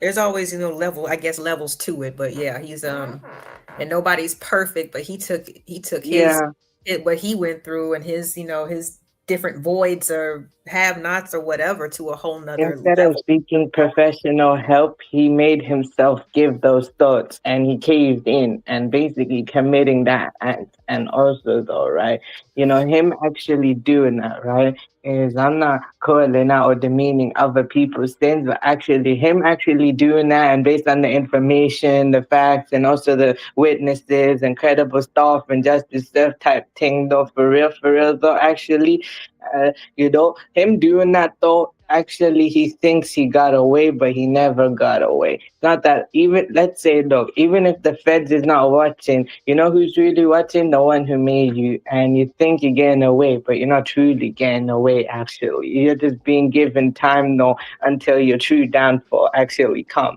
And I'm not, that type thing. I don't want that energy thrown back at me. I'm just keeping it real like that. I feel you, but I mean, at the same time, I don't think everybody feels the same way, unfortunately. You know what I'm saying? They might have given up on their faith so long ago. Right. You know what I mean? Right. And also, you know what they say about karma? Yep. What you mean, H&M? You know what they say about karma. Karma is a real, well, Well, people like that usually get theirs. I thought you were going to explain like the concept of karma. Oh, wait, karma is something to do with good or bad deeds, though, and like what you put out is what you get back. So like that type of energy. So it's not just conscious energy; it's subconscious level type of energy too. So what energy, what vibe, what subconscious and conscious energy you're putting out is the same thing that is being thrown back at you as well. So that's like my way of explaining karma type of way. Yeah, because I mean, that's the only thing that probably could actually make a difference to a person who don't have a faith system or don't believe in that higher power that's always watching, Absolutely. You know what I also say as well? Some people, right, if they don't believe in a faith system or anything like that, and you don't believe no one's watching you, imagine how you see yourself, okay? Like imagine how you see yourself, and when you look in the mirror, if nobody's watching you, you are watching yourself. So like that type thing. Imagine no one's watching you. Who's there watching you is you. So imagine how you have to take yourself, into consideration about the way you move. So, if somebody doesn't have a faith system, I got a faith system. So that's why I say it like that. I know, I feel you. I just one thing that I kind of tried to make a habit of is to try not to speak from my personal perspective all the time. You know what I'm saying? Because I understand that like the circumstances that I might have went through are unique to other people and vice versa. You know what I mean? So I try to like, when we're looking at this guy and what he's been through and stuff, I just try to, to keep it on the perspective of that. He's never really mentioned anything about actually like having a faith system or whatever, but it seems like, like a lot of other people, they like to use bits and pieces from religious texts and things like that to pervert or to prove their personal stance on things, right? So he was definitely, and this is disgusting. This is disgusting, but this is how bad it got. He was trying to convince his followers that by consuming and just hear me out, okay? By consuming his semen, they could receive downloads of information. Consuming his semen. What kind of sick BS is that? Ugh. And he was talking to the men and the women. Well, that's disgusting. What the hell? Yeah. That's just nasty.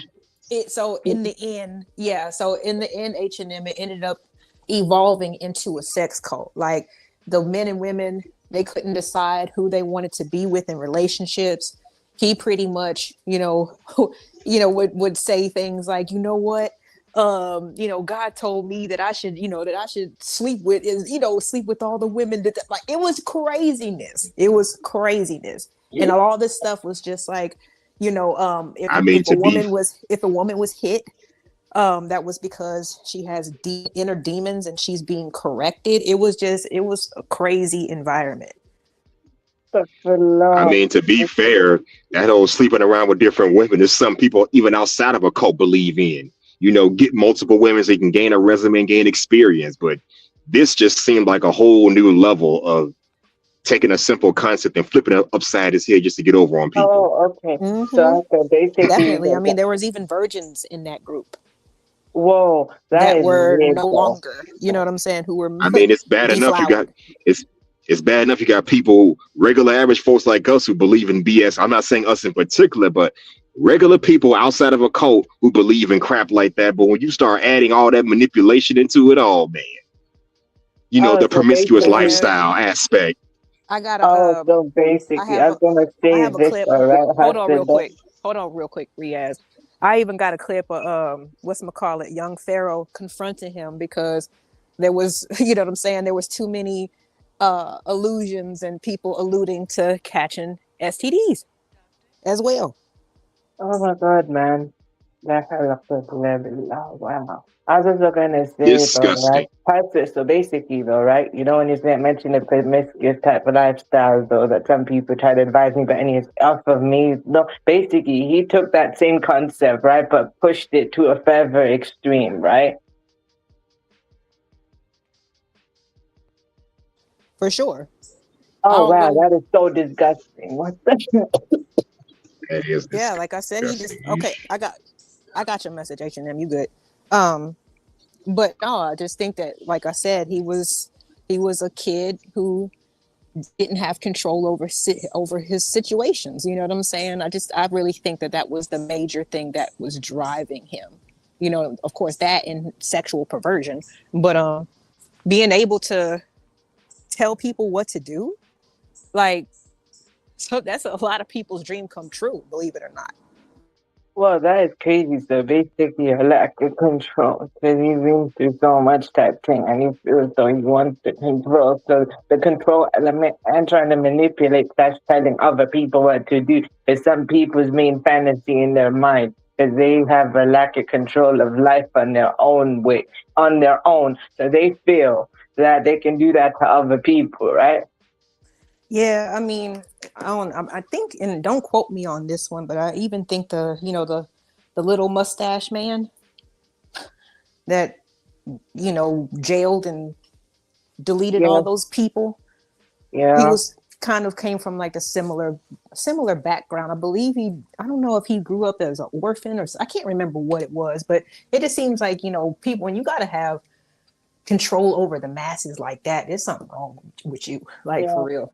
Wait, so like he was pushing the idea of what could the ARYP Aryan. You know the truth. You know who the real Aryan people is, though, Persians, because you know what they were called. They were called the Aryans, but now because of that guy, right? They had to change the spelling of how you spell it, right? You put two Y's to actually tell the difference between the historical name and the wrong name. You know. See, people be messing it up for everybody. Okay, give me 1 second. Let me switch back.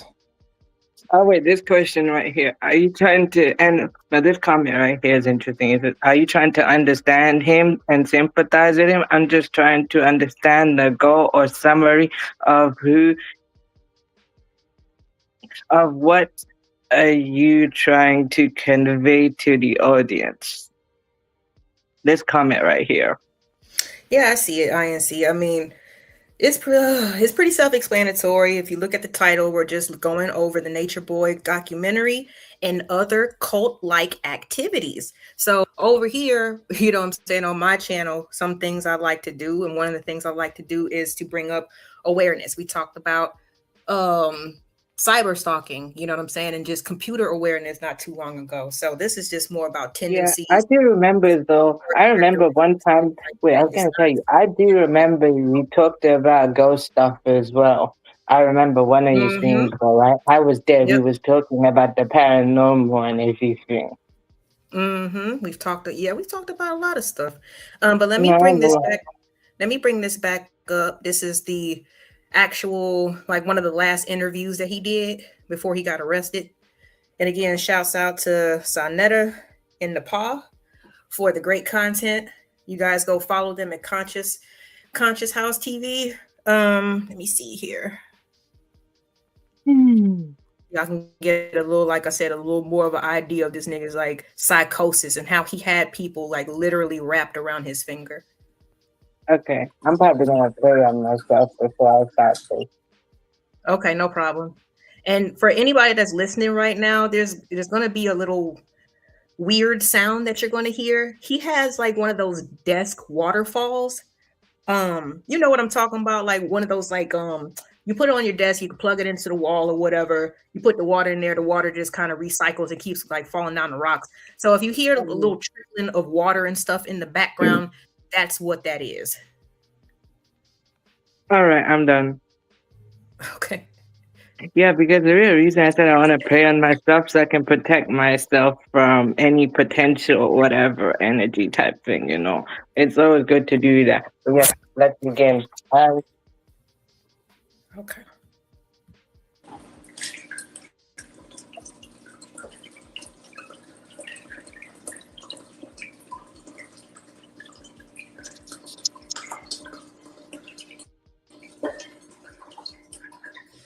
What are you smoking, by the way, man? A herb. What kind of herb is that? What they call it? Not the one you smoke. Something a little bit different. Uh-oh. But I know a friend that knows a friend that knows a friend. Let's talk over air.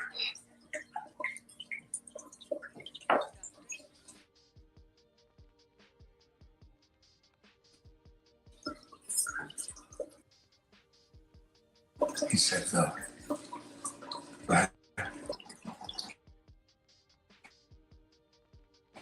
let me a story. And mind you, y'all, like I said, this is an interview where he's supposed to be asking or answering questions and stuff like that. But he spends half of, this is where the narcissism comes out, because instead of spending this time answering the questions and being engaged in the conversation, he's too busy trying to get his setup going. Whoa, that is crazy. Ready? Yeah.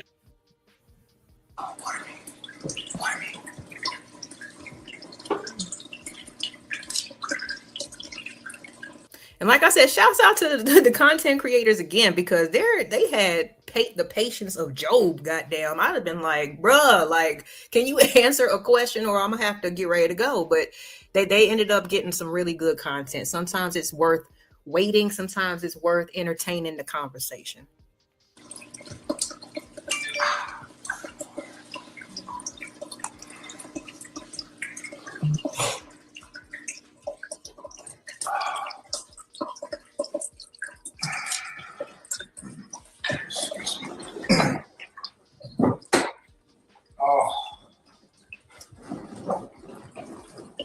Rest was so good. Do we have more in the fridge? We have more? I need a little bit right now. Can you bring some? Do you remember the question, brother? Yes, you were telling me you were saying something about Velvet. Yes, the first lady, Velvet. The story of that. As far as her coming back. Hold on, calm down, brother.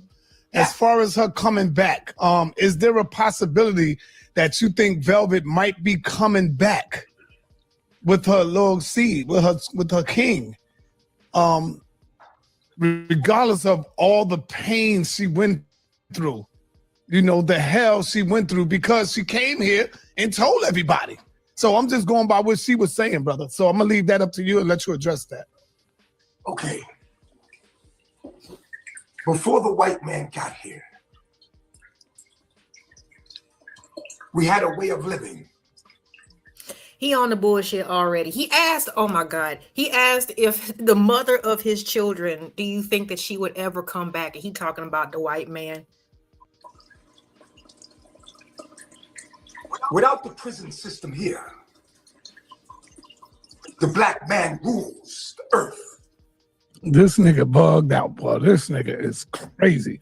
He could have really took his career somewhere if he would have took it serious, and you could have been. Child. Okay. Well, first of all, Sonetta is reviewing his own video, so you will hear his commentary from time to time. That's what you're hearing right now. Child, at this time, at this point in the game, he was calling himself 3 God. So the symbol that you see right now is the number 3, and almost like, I don't know, the eye. I don't know what it is. You know what I'm saying? With conscious folks with the eye. You know what I'm saying? But yeah, it's basically they putting their 3s up in I guess reference to him. So that's what the hand signal is. Pledge Zeta. No. And yeah, the guys with the holding their hands in the pyramid formation is just something that he has trained them to do. You know, goddamn comedian. Yes, that's a 3 on his face. Wait,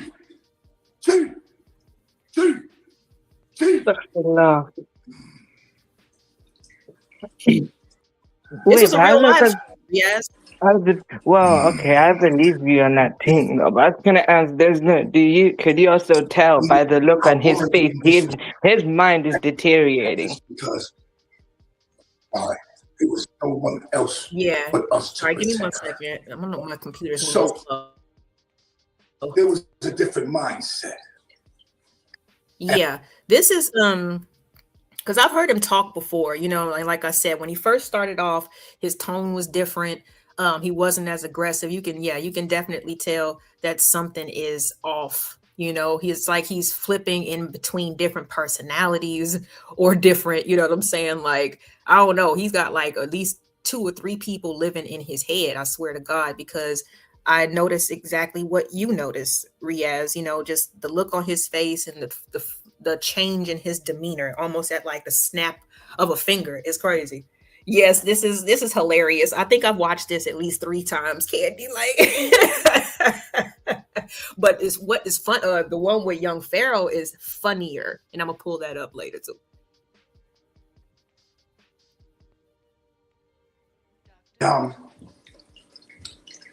A woman would never think in her mind to ever cross her chief, because she knew that her chief protected and provided for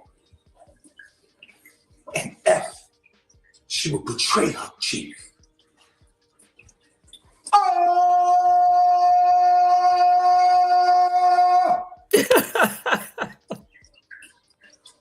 take his child. Deposit teeth.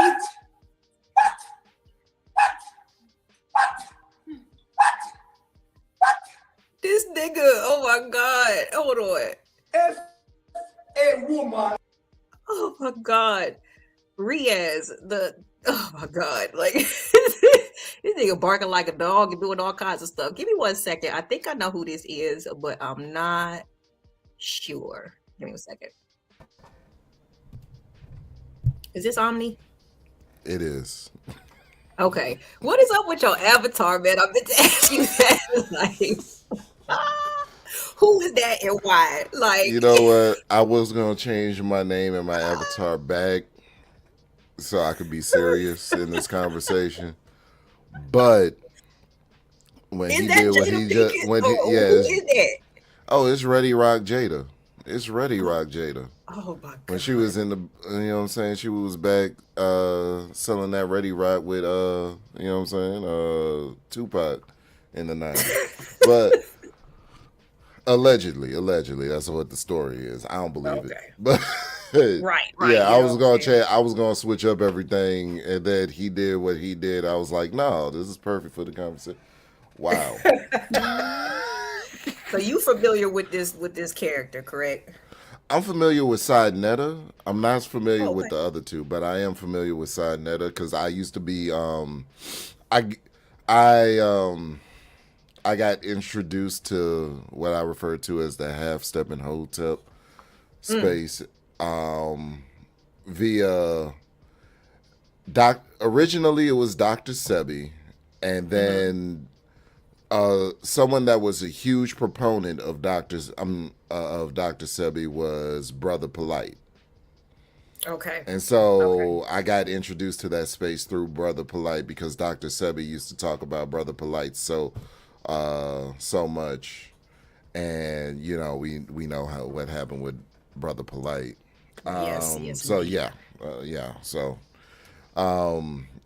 and then you know I started like branching off into Dr. Umar and whatnot because I wanted to believe in, you know what I'm saying, black men trying to do something for black people so bad, and then you know what I'm saying, all of that was quickly dashed. All of that was dashed. Yeah. But yeah, this is Sa Neter looks good here. Like he looks better now than he did then, honestly. So He it's done good to came up see a him. little bit. Yeah. You know what I'm saying? Yeah, So it's so good to see the brother doing well. yeah, and the lady, this is his wife, Nepal. Oh, okay. Beautiful, right? Yeah, So he's they doing actually, well. right, He's doing right. well. And shouts out to Keon, yeah, and shouts out to both of them. The fact that they sat there with a straight face, they need to be rewarded. I totally agree. That's why That's a sometimes fact.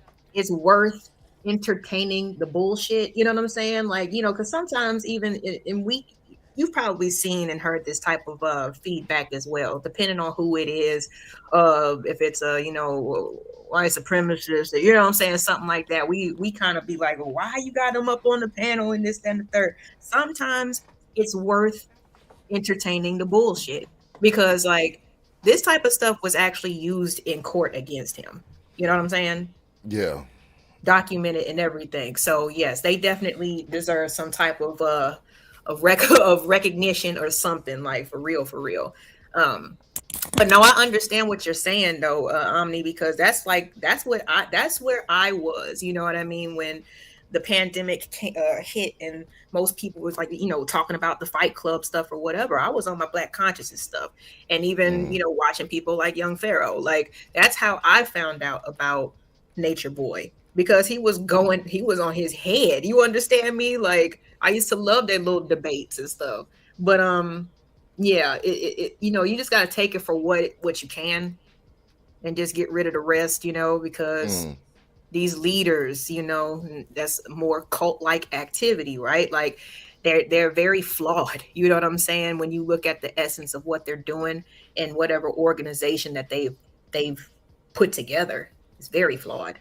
And it usually for sure. always leads towards some sexual stuff. Like, what is that all about? Yeah. See, I wasn't there for the sexual stuff. So I kind of like I tried to ignore it, but it always went back to that, and that's why I'm like, yeah, nah, this ain't for me. That's what it is.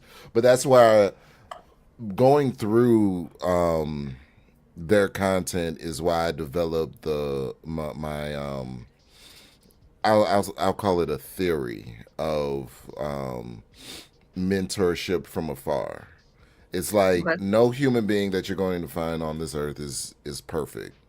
So what you do is you take the bits that you can learn from them and discard the rest. Right. Right. Right. I didn't need any of the sexual information that they were peddling. Let's I see. didn't need any of that. Thank you. And so, you know, Brother Polite, he was good with business structure, finances. Dr. Sebi, he was great with, we all know that man, that all these white people were stealing all his ideas for, you know what I'm saying, when it came to certain vegetables, because he was big on discarding even, you know, the hybrid vegetables, the broccoli, and down nowadays the discussion of reducing the body's levels of inflammation through nutrition alone is everywhere. When Dr. Sebi was talking about it, he was the only one talking about it, and then after he passed, now you see all the elderberry supplements come out. You see what I'm saying?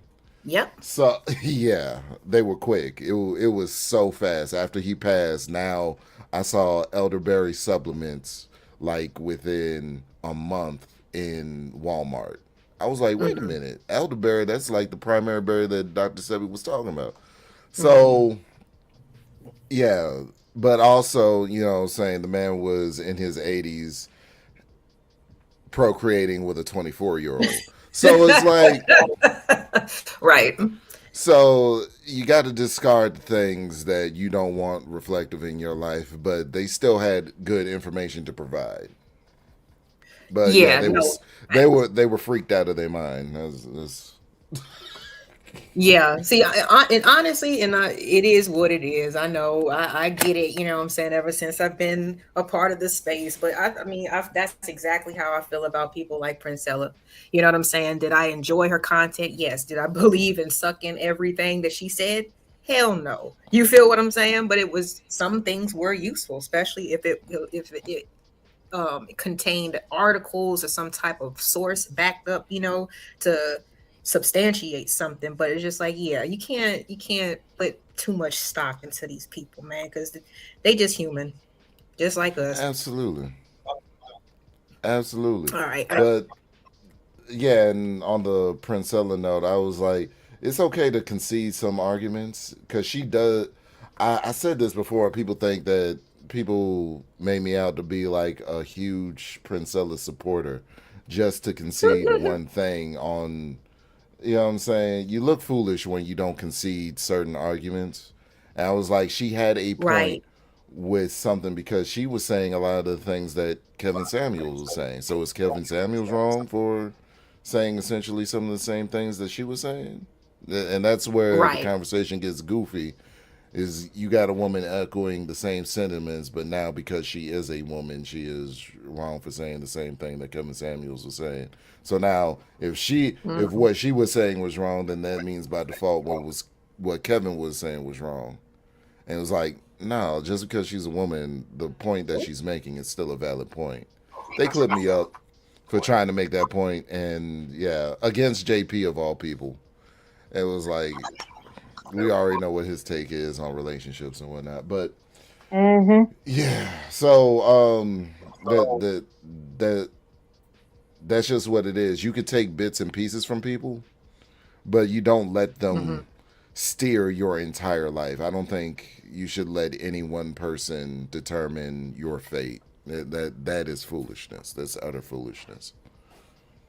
It's like LA, you hear something that I say on here, not going back doing your research, and it's like, well, Omni said it, so I gotta move different. No, please, I don't want that kind of control over your life.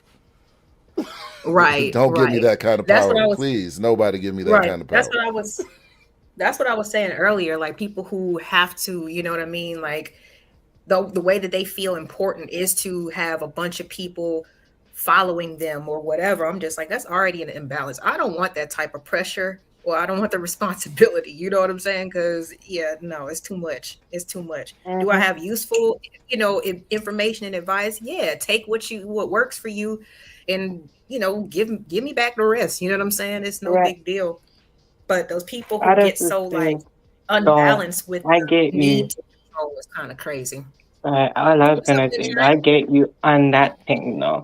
And what I was saying is, I'm just flawed just like everybody else though. I ain't better than nobody. I'm flawed like everyone else, and take what you can take from me. If you agree, okay. If you disagree, cool.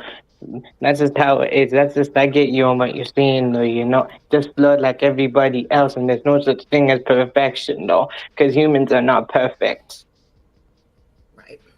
Right. I did find, like I said, a little something, little blast from the past, man. This is back from 2018 conversation between Young Pharaoh and Nature Boy, supposedly because there was allegations of Nature Boy spreading around STDs in his camp. Now, Omni, real quick, because it always goes back to say, like, it's crazy. It always. But do you think? What do you think about people like Young Pharaoh pressing guys like this about their behavior? Do you think that it's necessary? Yeah. I mean, we as men, we judge all those scenarios. We judge it when it's any celebrity in the news or whatever. It's like Usher being out here. We can't understand why these women are going up to the concerts, accepting anything from Usher, like, what I'm saying, licking Usher's cherries, pause. and he's been in the news for allegedly having herpes, the herpes jerpes. So like, yeah, listen, Right.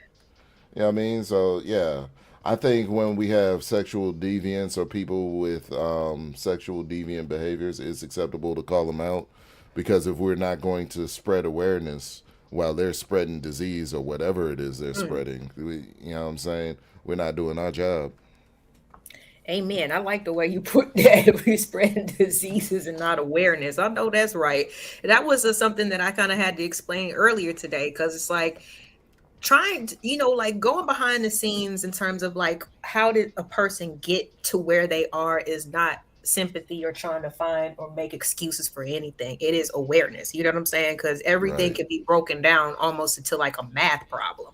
You know what I mean? When you take the nature, the nurture, the circumstances, the way that the person processed the information, or how they were, if they were even helped, you know what I'm saying, to process certain things that they went through. Like it all adds up to the end result that we see.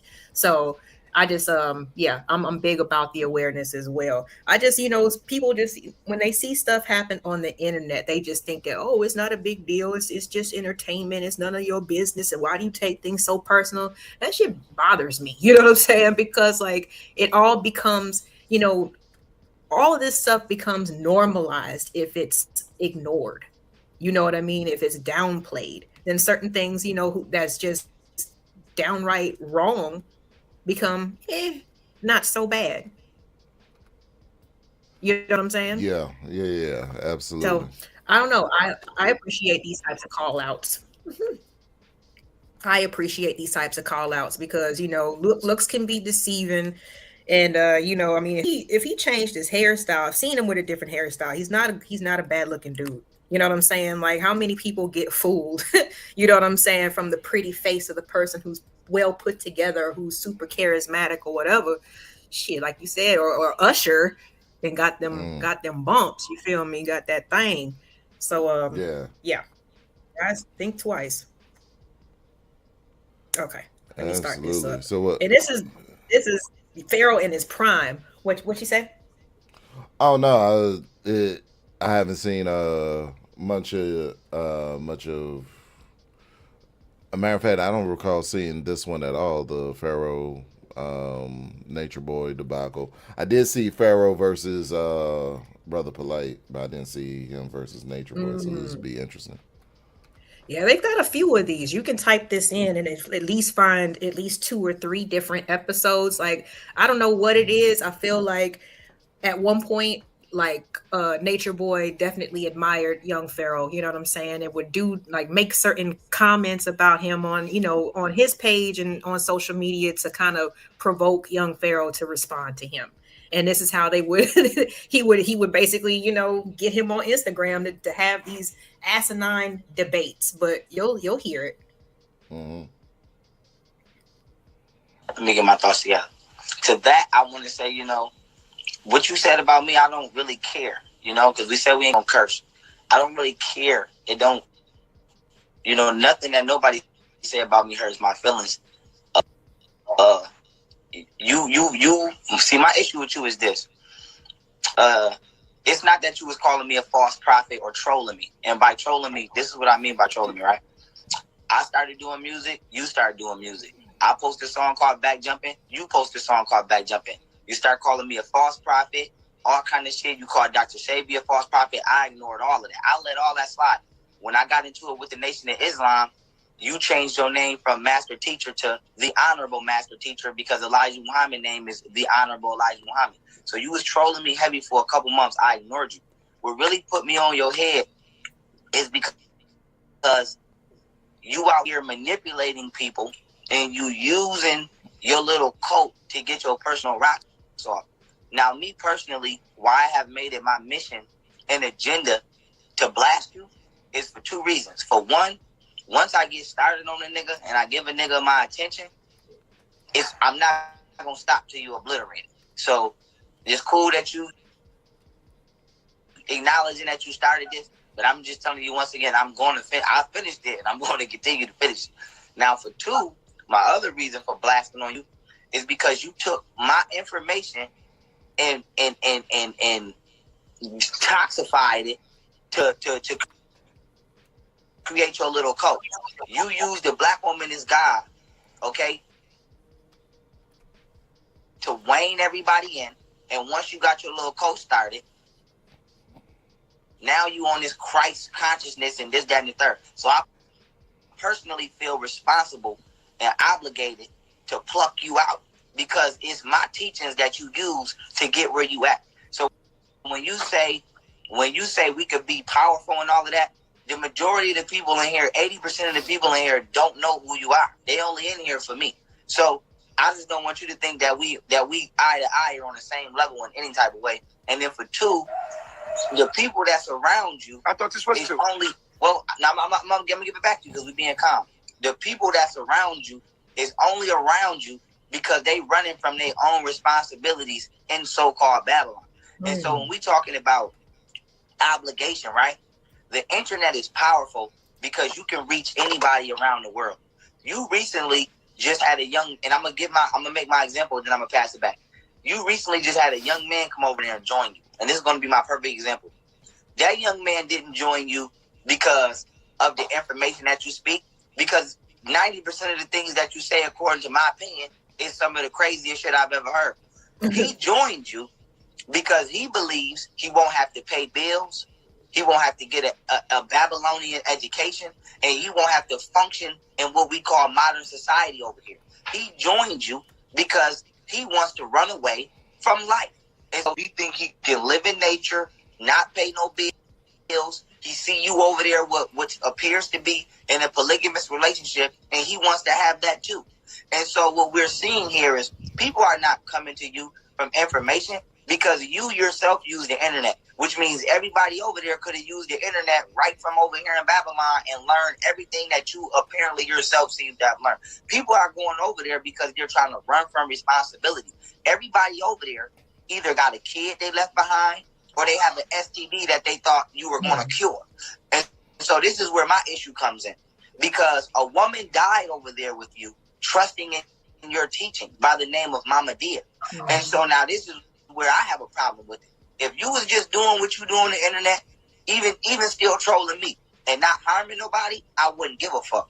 But when people get to believing in you to the point where they stop taking their medication and they die, or people giving birth to premature children and don't think the children need to be examined by medical doctors, and now we just waiting on a countdown, or you yourself are showing symptoms, self-admittedly, of what appears to be HIV or AIDS, and nobody's questioning that, and you got women still engaged in the sexual acts with you, or you've had sex with every woman over there and either passed her to one of them niggas that's behind you who's scared to speak up. This is where I have a problem, because once you get done using people the way you want to use them, you send them back over here. And if nobody knows what you're doing, they could potentially...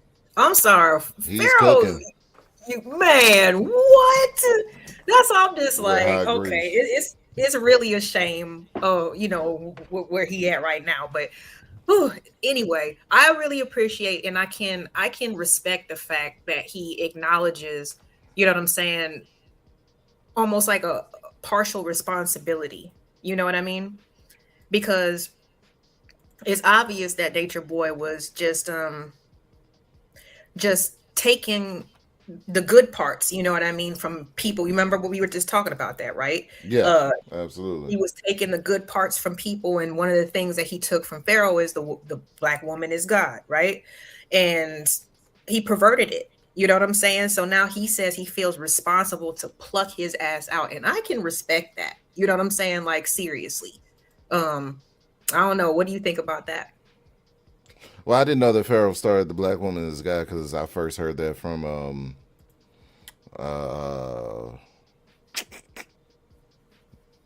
Brother Polite. I heard that first from Brother Polite. It was a chicken or the egg type of situation, because they was kind of out at the same time. But hold on, just real quick. Just shouts out, happy birthday to Third Ward Colombian. No, you ain't getting old, you getting better. Stop playing. Y'all make sure to say happy birthday. Okay. Oh yeah, happy birthday. Happy birthday, Third Ward. So we're just I'm sorry. I'm sorry. Go ahead. Oh no, but the whole polygamy thing that he just brought up, it always goes back to sex, and now I see why when I would bring up and speak about polygamy, I see why sisters tend to take it the wrong way because they always think that, oh, you just want to have sex with all these women. I'm like, nah, don't get me wrong, that's a component of it, but that's Well, not the I kind primary of thing. feel you on That's that not the element. hold on, Sorry. Riaz. You know, Riaz. That's not the primary thing. Like, because women always talk about they need more support, and if the man is always out working, this is the way that it was. I was able to rationalize the polygamy argument. So if a man is always out working, and he's not in the home, but he's always supporting the home financially, but you need support within the home, then having a sister wife would make the utmost sense. And especially a sister, and especially, well, this is a component of polygamy that most don't talk about because they just think, like, men just think that they're going to go out and choose their own woman and whatever. No, the first wife chooses the second wife, and then the first two wives choose the next wife, because it's not about you and your personal desires. It's about what works collectively for the clan, the family unit. Exactly. Wait, it's So okay for me it's to speak.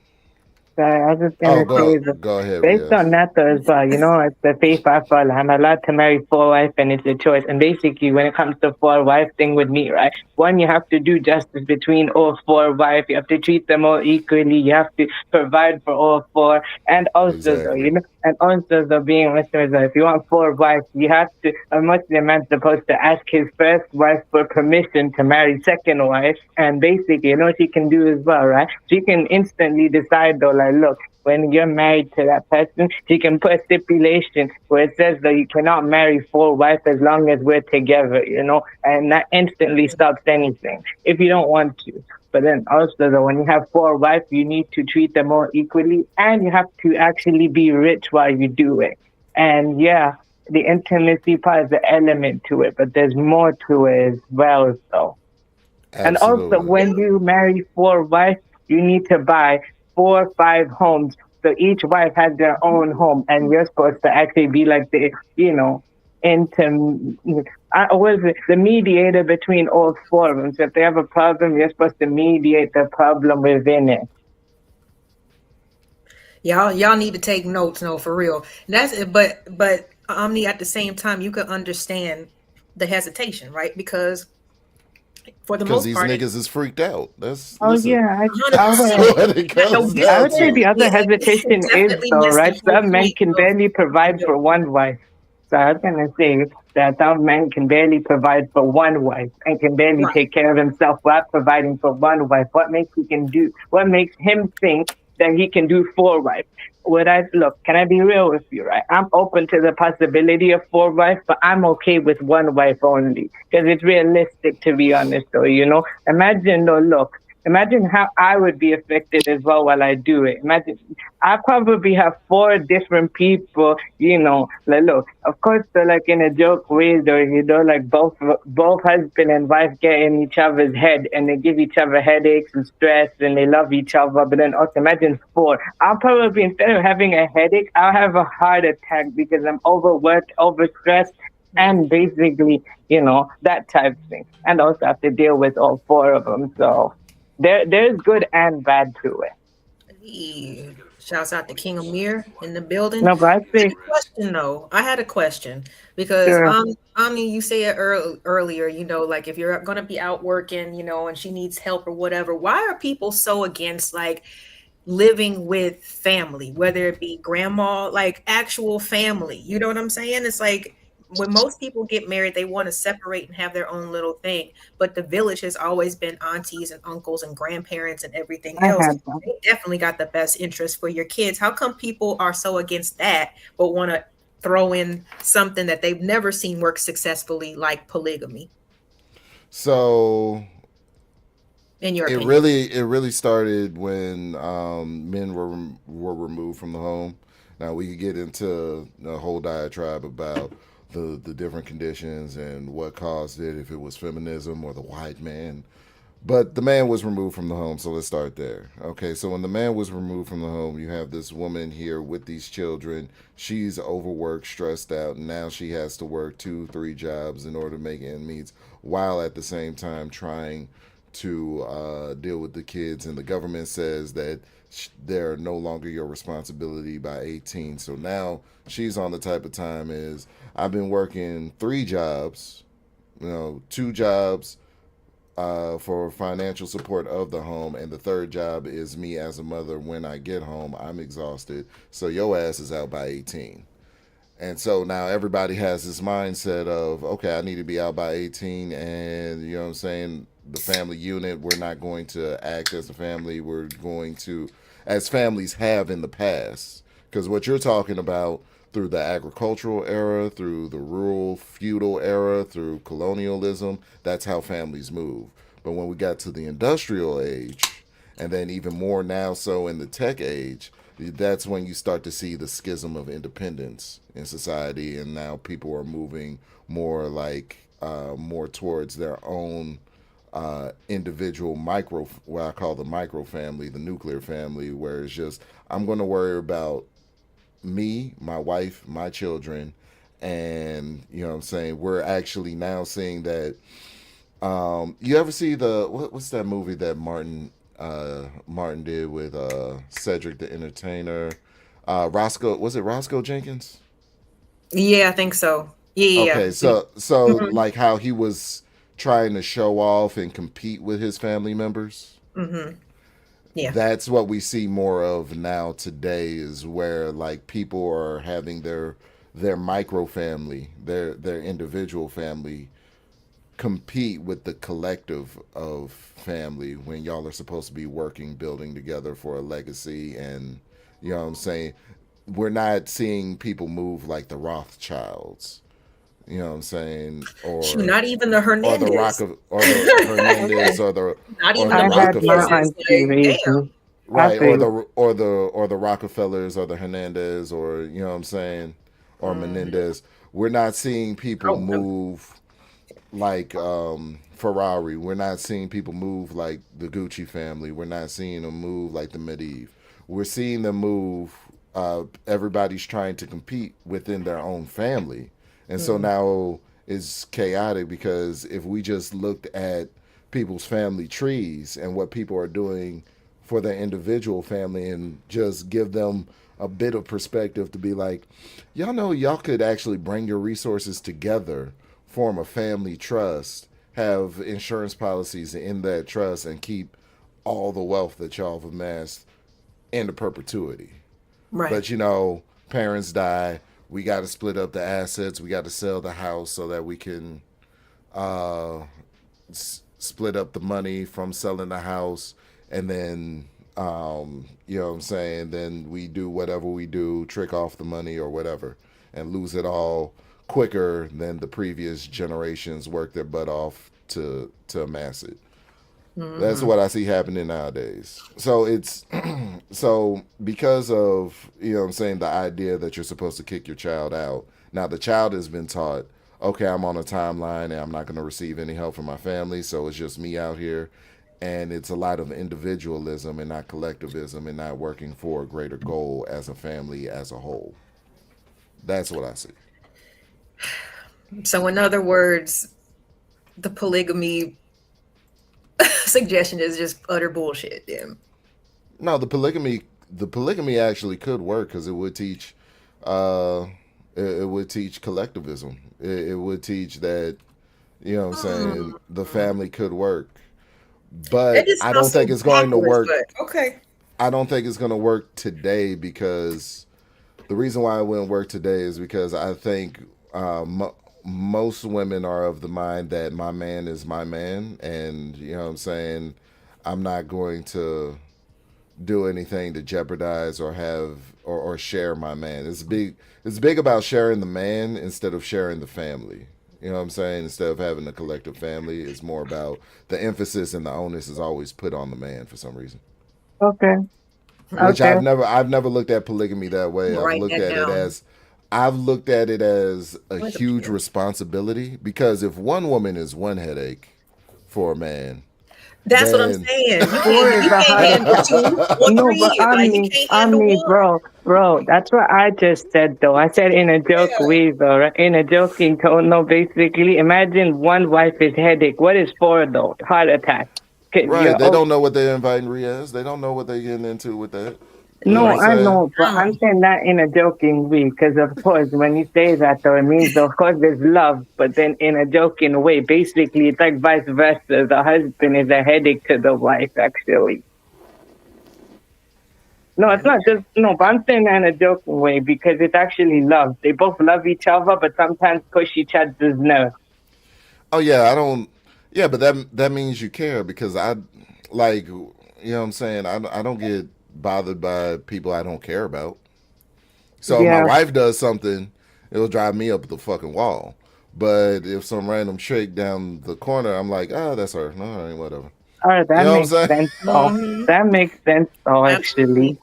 Yeah, I get you. Wait, but you know the real reason I'm not choosing to marry for a wife is very realistic is right. You know the country I live in, I'm not allowed to marry for a wife. It's actually against the law.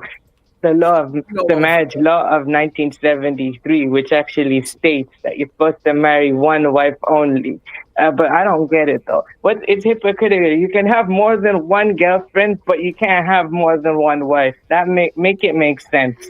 Because there's no commitment to a girlfriend, and this is what I want people to really understand. In America, in the United States of America, you're single until you're married. Yeah. You're single until you're married. Technically, yeah. I'm gonna say this especially for the men. In the United States of America, she is single. She is single until she is married. So you crashing out over something that you didn't lock down, that you stake no claim over, something that you didn't take responsibility for, is not worth it. Yeah. Walk away. Wait, imagine She this. is though. single until she's married, meaning if you didn't put a rock on her finger, whatever she does is fair game. Okay. That makes sense. Though, but I was also gonna say, you know, it's also the main reason I could marry for a wife. Stay a person to single mother, and she can't get married though. I marry her, and basically I'm helping her out. And stay a person who's a widow, I'm actually helping him out when I get married to him though. You know. So and stay a person who cannot get married and wants to marry, I marry her. I'm helping her out. So there is positives. Of course, there's both negatives too, but there is many other reasons too. You know, when it comes to polygamy type thing. I'm open to staying with one, but also I'm open to 4 wives as well because I'm willing to explore as well. Because my life is temporary, so why not, you know, explore? Yeah, I'm not trying it. Not against anybody who does, because I know some people who are in polygamous situations and it seems to work for them. So kudos, but My parents, so my dad, look, my grandfather, he stuck with one wife. My father stuck with one wife. I think my grandfather's father stuck with one wife. So in my family, I guess since it's working, no, why change it? Yeah. The reason also sometimes I say to my mother, I want to marry 4 wives is I want to be different from everyone in my family. Is that a wrong reason to say so? by itself, yes, I would say so. Yeah, but I think there's more to it. To be different, you know what I'm saying? Because that's the reason why a lot of people do the things that they do, you know. But if it's something that you really believe in, though, like if it's I something believe in though, but I'm like flexible. I believe in it, but I'm also open to committing to one. is there a reason? Okay, since your family, like, you know, that you practice, you know, and you technically are allowed to have one, is there a specific reason why, like, the other men in your family only married one woman and not more than one? Wait, because it's a choice. The reason they chose to stuck with one wife only is because they were okay with staying in their marriage. They were happy with it, and you know, they were just okay. They were just committed to what. So why most men in my family just choose to stick with one wife only because they're just happy and they just understand the realistic aspects of 4 wives, and some of them just choose not to. I told my father I'm open to the possibility of it. All he told me was best of luck when it comes to that. Okay. I was just curious. Oh, and Yeah, forgive me, I just be asking questions. no, it's okay. I prefer you ask me questions. Wait, okay, I get what everything. I don't see anything wrong with that as long as you are willing to oblige. Yeah, I get you on that. But that's the communication factor. She's correct. I agree with her. Yeah, that's the communication factor. I guess also the real reason though as well. So nowadays though, actually maybe a long time ago it would be easier to do so, but I guess nowadays for me it's not gonna be that easy though, because look, I guess, you know, not a lot would actually be willing to do it. So look, I'm willing to compromise as well. If she don't want me to, then I won't. I will respect her wish if she don't want me to, but say if, she decided though that it's okay for me to do so, I would do it. I'm just being honest though in a way. But realistically, I'm sticking with one because why not? No, I mean, honesty is the best way to go. Like seriously, Riaz. So it's not gonna be, if that's what you want, and I'm like I said, as long as you have a happy marriage and it's a mutual thing, do your thing, man. Certain things ain't for me I though. guess well, let's just see that as well. I'm saying like, this thing has to change my You mind. sound a little muffled. How about now? Okay, that's better. Okay, so I was saying this though, look, if I say I want 4 wives now, right? But when I get married, I would change my mind because when I get married to the right person, that's one aspect I would change my mind. But then I'll also take into consideration different aspects of realistically, what will that happen to me and also what it'll do to her. So I take that into consideration. I take their feelings into consideration. So I say I'm open to the possibility. Actually doing it, that's kind of a tough one. Actually doing it, I'm open to it, but not likely now. I just say it though, but there's a difference between saying something and doing something. It's like a possibility you're open to explore, but you don't actually want to do it. What's up, Third Ward? Welcome to the show. What's happening? Hey, what's going on, LA? Nothing much, just chilling. Happy birthday again. Appreciate that. Happy Appreciate that. birthday. Happy Salute, enjoy though. salute Riaz and to the other person on the panel. I don't know your name. That's But salute to you. Omni. It's Omni. Okay, That's salute, Omni. Omni. What's happening? Salute. So this topic caught my attention because I've been around for a little minute in these spaces, and I remember how the whole Nature Boy thing started. Okay, And cool. I kind of want to go in a different direction than what y'all been going in. I'm not trying to throw off the conversation, but I want to go in a different direction. So Okay.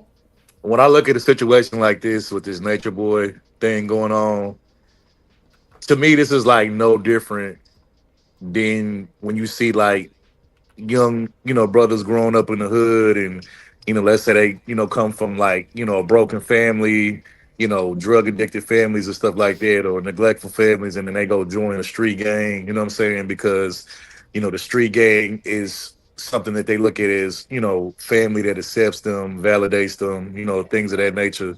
And I look at this the same way, a lot of times when you see like street gangs and cults, the only reason why they're able to operate in the fashion that they are is because they depend on the souls of broken people. And what I mean by that is they depend on, recruiting people that are broken spiritually, emotionally, mentally, you know what I'm saying? Because if these were all healthy people in those ways and manners, they wouldn't be able to operate because people would be thinking with more common sense. Because me personally, and look, I get it. We've all at some point in our lives, we've been depressed or sad or down, and we might not have always made the best choices when we've been in that phase of our life. But for me, I've always been too much of like a free thinker and an individualist to where like I just could never see myself joining no cult or no gang and nothing like that. Because one, it's not that I don't know how to work in a group, because I've worked in groups before and all of that, but it's just, if I see that something is just, it has no substance to it and there's no goal that's bigger than just self-serving goals, I'm not finna be a part of it or join it. So when I look at a Nature Boy, you know, he's no different than any street gang leader, you know what I'm saying, or anybody that kind of fits that same mold. Is just like you depending on broken people because they're not in their right mind frame mentally or emotionally or even spiritually to question you, to challenge you, or to say, well, what is this really about, or what is the goal and the purpose of this group or this code or whatever you want to call it. And so when I look at these situations, I be like, you know, these guys like a nature boy, they only able to operate and exist at the rate that they are is because they depend on the souls and people of broken people. You know what I'm saying? And, like, that's Yeah. really what it is. Cause I can never join no stuff like this. I just be shaking my head like, how do people fall for this? I get it. You know, you probably depressed, broken. You might be homeless, might not have nowhere to stay, and you looking for any type of acceptance or validation that somebody give to you because maybe you didn't get it in your household growing up. But it's like that's where like common sense and then also that's where knowledge of self and self-awareness is supposed to kick in at that moment, you know what I'm saying? Because these people come to you with smiling faces and act like, oh, you know, we accept you, we love you, we your family, oh, you ain't got no money, I'm gonna put some money in your pocket. You ain't got this, I'm gonna make sure you good. But really the intentions behind it is not good. Really they, you know, trying to like they basically love bombing you in so many ways to where once you feel accepted by them and you feel validated by them, now they can get you to do whatever it is the hell they want you to do because you feel like you down with them, you feel like you belong or a part of something with them. But their reasons for them wanting you to be down with them is not a good reason for you to be down with them. It's coming from like a malicious you know, probably I would say manipulative type of, you know, standpoint. And so I Yeah. just feel bad that people get caught up in these situations, but also it's like, man, people just got to start using common sense. But I mean, but at the same time, well, I'm not sure. Did you watch the documentary at all? I haven't seen all of it. I think I watched maybe like the first few episodes, but like I said, I watched the real Nature Boy in real time. Like I was Right. around from the beginning, like when all of this, like before it even transpired to what it became, and all. Like I seen all of that, so I'm familiar with the story. Like you know what I'm saying? Right. So like, well, one of the things, I mean, and I totally agree with you. And I was listening to what, like, you know, especially the people who ended up, you know, testifying against him that once were a part of the group or whatever, they all had that same type of story. You know what I mean?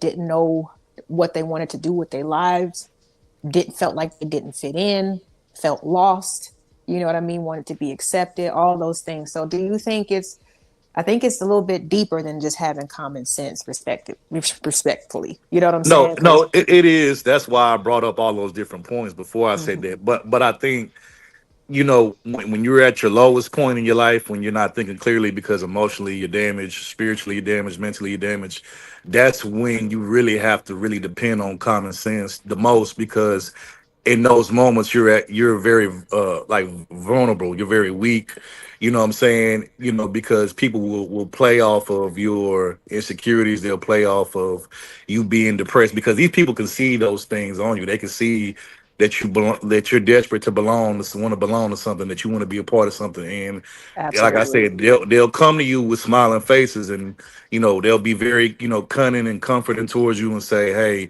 you know, we got your back, you know, nobody else accepted you, you know, we accept you, you know, oh, you ain't got no family, we gonna be your family. Like they'll do all of this with smiling faces and you'll think that they're being genuine because you don't know no better because you know you just want to be accepted so bad, but really it's just them playing in your face temporarily until they can get you comfortable enough with them to where now they got you where they want you. Now they can get you to do anything they want you to do because now you feel like you belong to something, you're a part of something. So that's kind of like why I said like in those moments where you know down and you just not being yourself and thinking clearly, that's what common sense is supposed to kick in because that's the only thing that's going to really be that. And like praying is really going to be like your only saving graces in those moments because you already, you know, not feeling the best about yourself or thinking highly of yourself in those moments.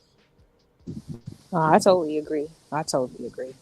You know, I don't know. That's why I think I didn't see everything from the beginning, but from the parts that I did see, I was just like, whoa, this is crazy. And when he got arrested, I mean, that shit hit my local news. I live in Georgia, you know what I'm saying? So I was like, this nigga was in a whole Oh yeah, community, you know what I'm saying, in a cul-de-sac yeah. doing this shit. Like he was brazen with it at that point, you know. But when you were watching it, like observing it like from afar and like maybe like some years ago, what were your like initial thoughts though? What were you thinking when you were I watching was this? just I was just like, and like I said, I understand when you a person that's broken in those different type of ways. I understand how you can become a victim of those things, but I also was like, man, is this really happening? Like, do people really go for this? Like, people really actually like buying into this BS and like it just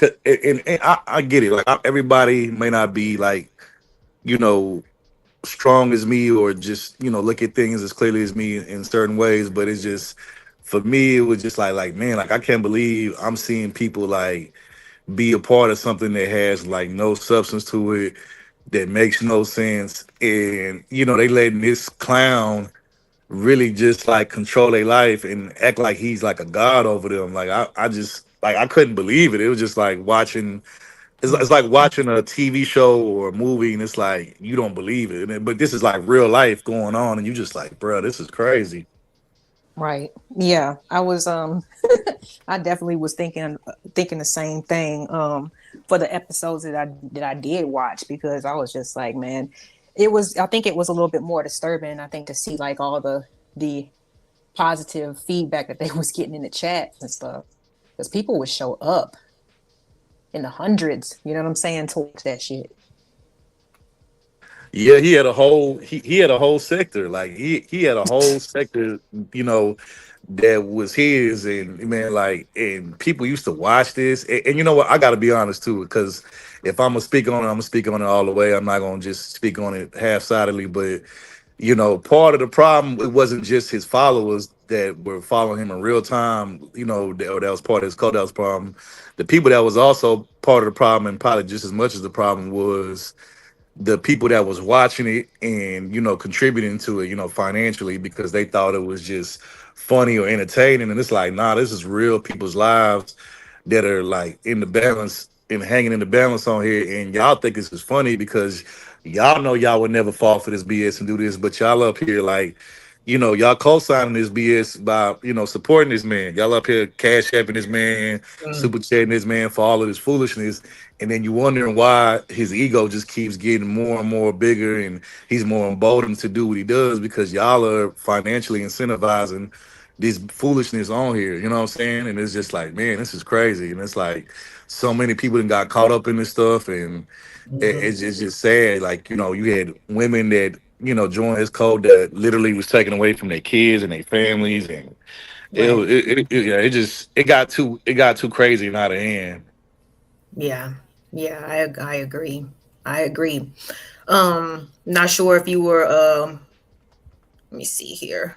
The video that we was looking at when you know, him and Young Pharaoh would get into it. You know what I'm saying? Like I said, after listening to his reasoning, I could really respect the reason why, you know, Young Pharaoh was pulling up on him. You know what I'm saying? Because he was just, like you said, he was just doing too much. He's taking, you know, bits and pieces from people, you know, who actually are respected, you know what I'm saying, and actually are trying to, you know, who are living more on a positive wavelength, you know what I'm saying? So he was just like, I felt like, you know, I gotta come correct you. I gotta get you up out the way, you know, because this is not what my message is for. You know, did you agree, or did you, you know, see the validity in his arguing back and forth with Nature Boy? Okay, I guess he's gone. Something must have happened with his audio. Okay, we're gonna continue. Omni, you still there? Oh yeah, I'm here. Okay. All right, no problem, Third Ward. Okay, let's go. Mentally run into one of those people. For example, and I'm going to give it right back to you after this. You have a guy. I'm still. I'm giving it right back to you after this. You have a guy over there behind you right now by the name of Musa. Now, Musa has self-admitted to having herpes. Now, why is this important?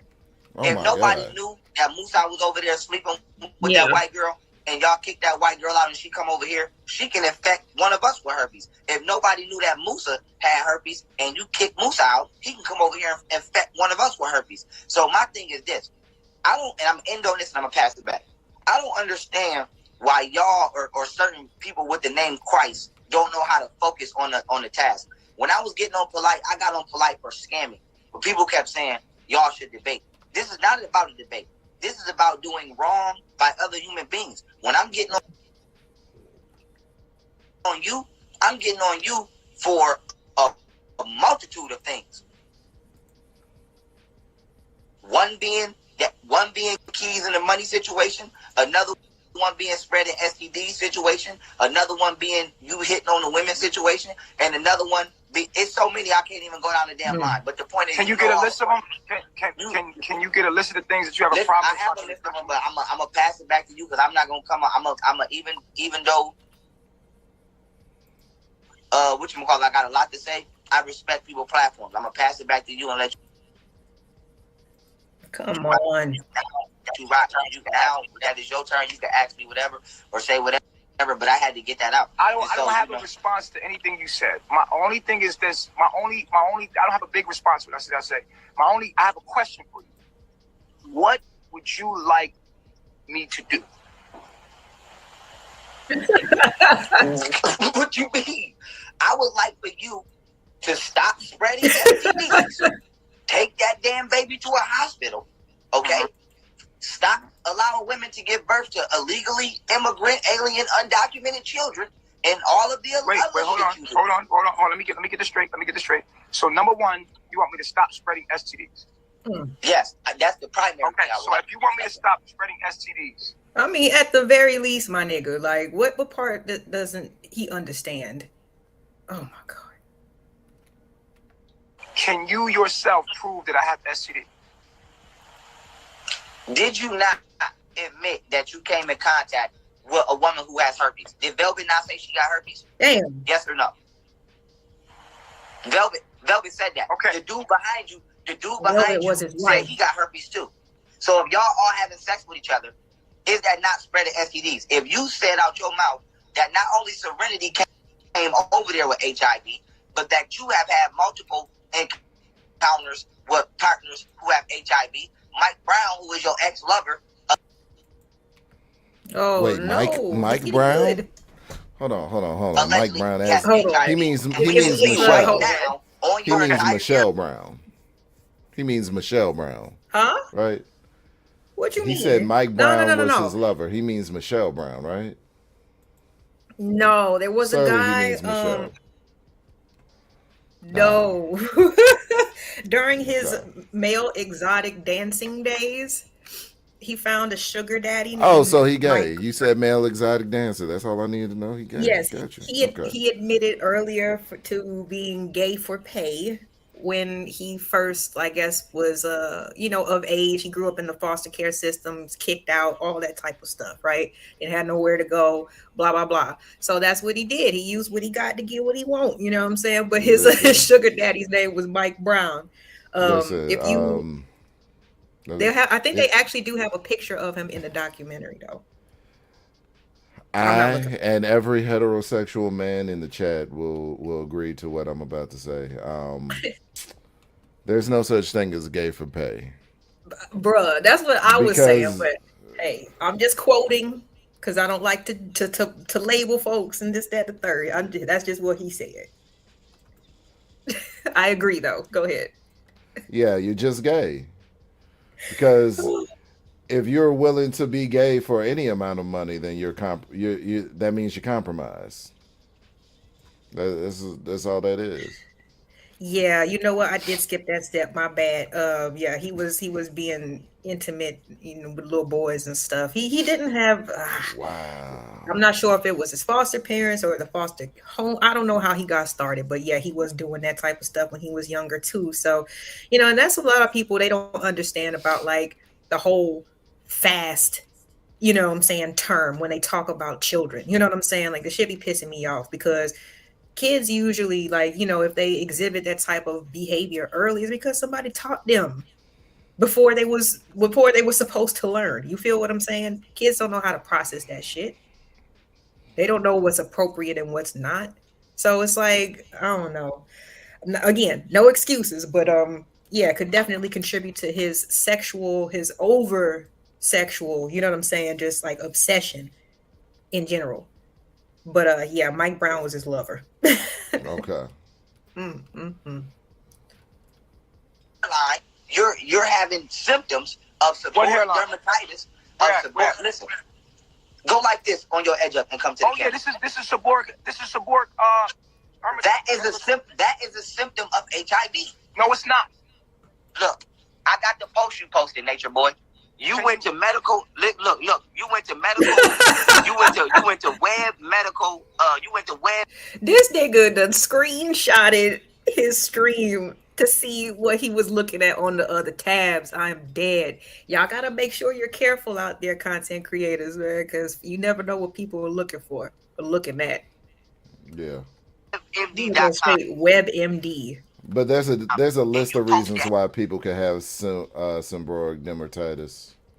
True, that's very true. I guess he's just more using and substantiating it off of the other members who had left, or the other members who claim to, have contracted these different diseases, and how the culture was while they were there. You know what I'm saying? No protection, for sure. willy-nilly, whatever. So, and maybe he said something in maybe a prior stream to make Young Pharaoh think this, because Young Pharaoh's not really the one to be jumping out of windows like that.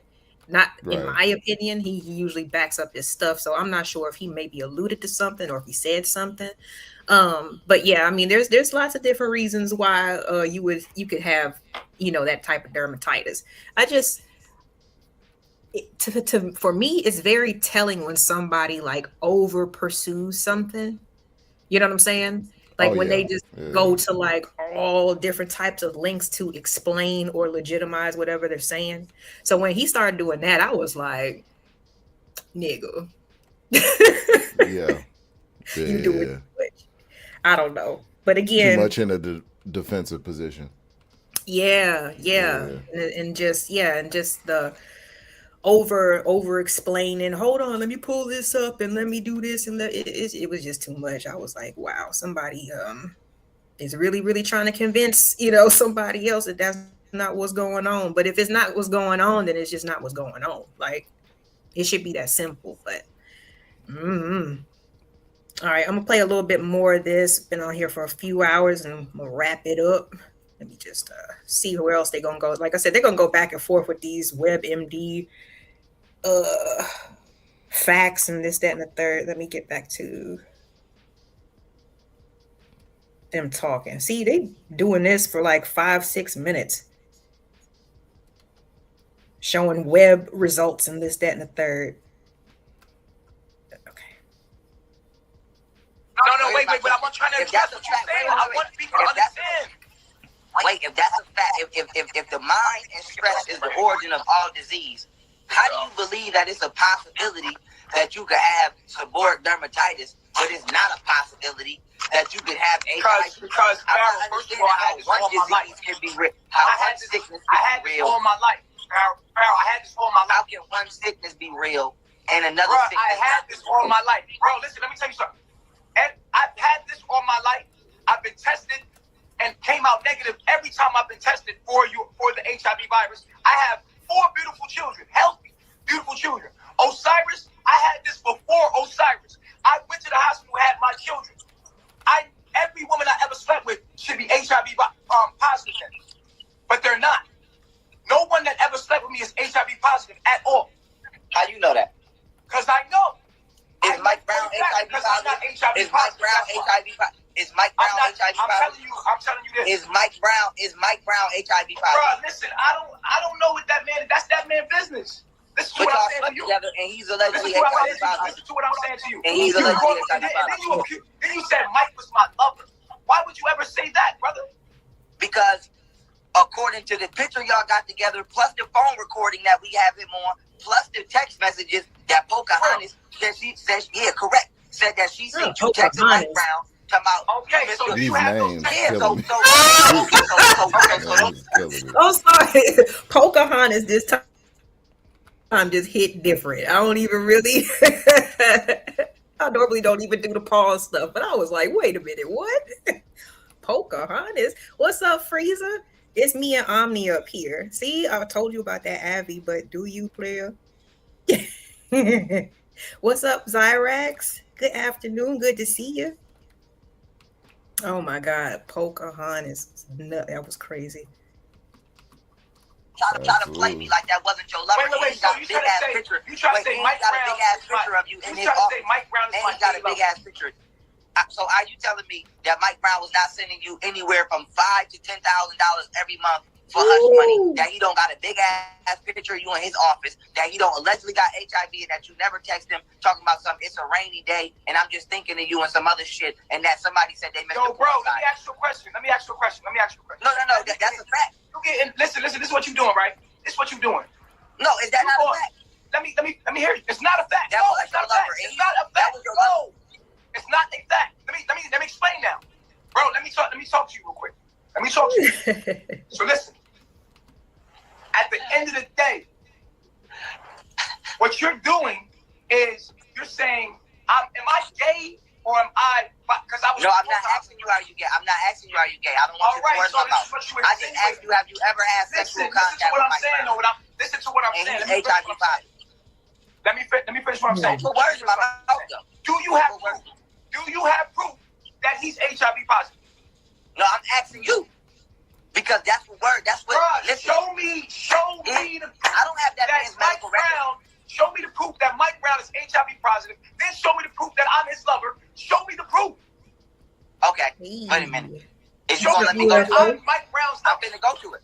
I'm finna go to it right now. I'm going to it. So Mike is like my fucking pops. Okay, Mike is like my fucking pops. All that you know, Mike is like my pops. So why was y'all texting each other talking about y'all missed the porn side, the porno side? Show me those text messages. I want to see the text messages, bro. Oh my God. I want to see those text messages. Oh, so are you calling Pocahontas a liar? I'm calling Pocahontas a liar. And she told you that. I want to see those text messages. Okay. Bro, listen to me. Nonsense. I'm not changing the subject, but I have to say this. I'm talking to you, right? While I'm talking to you, stay calm. While I'm talking to you, I think it's disrespectful if people in the background ad-lib. And I say that to say this, because if I curse one of them out, they're going to be upset. So I ask that you just tell your tribe, to keep it between me and you, because the next time somebody get fly, I'm going to violate their ass, especially Rambo, with his premature baby sleeping in the tent having ass. And so niggas better shut the fuck up. Yeah, it is. And so niggas better shut the fuck up. Whoever that was, Rambo Musa, with his deadbeat father leaving in Babylon. Come on, you being negative now. Tell him to be quiet. Tell him to be quiet. This is not funny, but it's funny. Okay, that's right. Tell him to calm down. Tell him to calm down. I don't mind talking to you, but all that extra shit, we're not doing that. That's not what we're doing. Nobody say nothing. We're gonna get out of pocket. Nobody say nothing. Nobody chill. Just chill. We just want to get to the. All right, you could listen. You could continue. So my point is this. No. Can you turn the picture around? Can you turn the picture back around, please? Can you let me go? I'm going to turn the picture around. Is you going to give me time to flip through these images and show you what you said? Oh, you okay. Okay. Now I'm pulling them up so I can have them side by side, because apparently I don't got. What's up, Keon? Welcome to the show. What's happening with you? Shoot, chilling like a villain. How's your day going? What's happening, Keon? It's going. What's up with you, brother? I couldn't go to church today, but I had the Bubble Guts play all day today, so I was. Hey, that's real shit. Got to be more careful. So I was chilling at home, man, or I would have been in church by now, but now I'm just watching. You know, you going through this whole. I don't know. I was there for the whole Nature Boy becoming Nature Boy situation, so.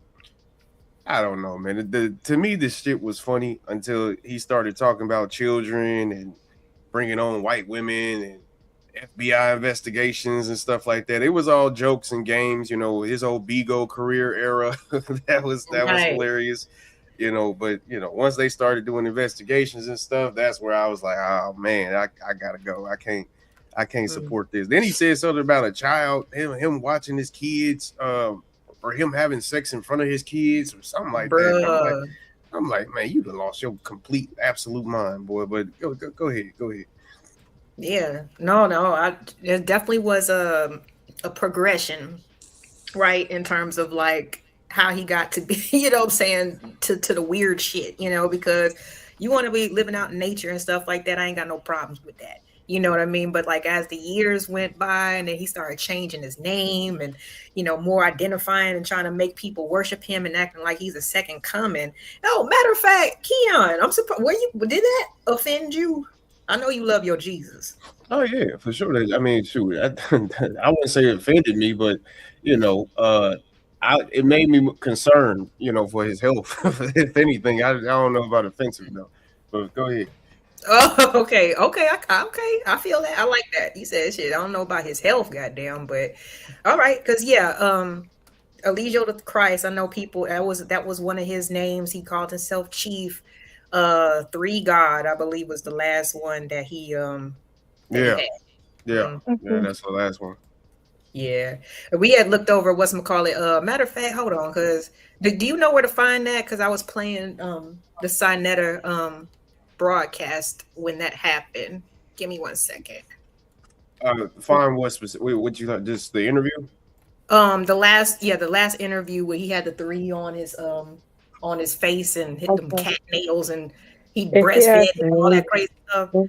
That is crazy. One, that's disgusting, and 2, though, in a way, him calling himself that did kind of offend me, to be honest, because no human is God, though, to be honest. Yeah. That's also a form of blasphemy as well, him doing that. And I'm not the one to say that, though. He himself is doing that, though, you know. So I'm not the one to call out to mean other people's sins, because I'm the one who's flawed and could be exposed anytime. But it's actually one of the facts and also the credible witness too, and also, though, based on all of that, you know. I'm just giving perspective. So based on that, though, I take offense to that. It was just something that dawned to me because I know Keon's background. I was just playing with you though. No, I know. Yeah, I found I mean, it's 4 hours though, but I found something where it's like somebody's recording it because you know Sinetta, he had to take it down, but it's like 3 hours. I don't know if you want to watch, or 3:52 actually. So let me share in the main chat what I was playing earlier, because it was like he was reviewing it. So it was edited, and I don't think it was that long, but let me I'll find that real quick. You talking about the 30-minute boy? Like 30 minutes long or something like that? I think yeah. The one that I yeah. found. So let me get you that one, so at least you know what I'm saying. I don't know. I save a lot of stuff, you know what I'm saying, just in case, or what I would have a good laugh. Let me see here. Good point. Yeah, I keep mad folders.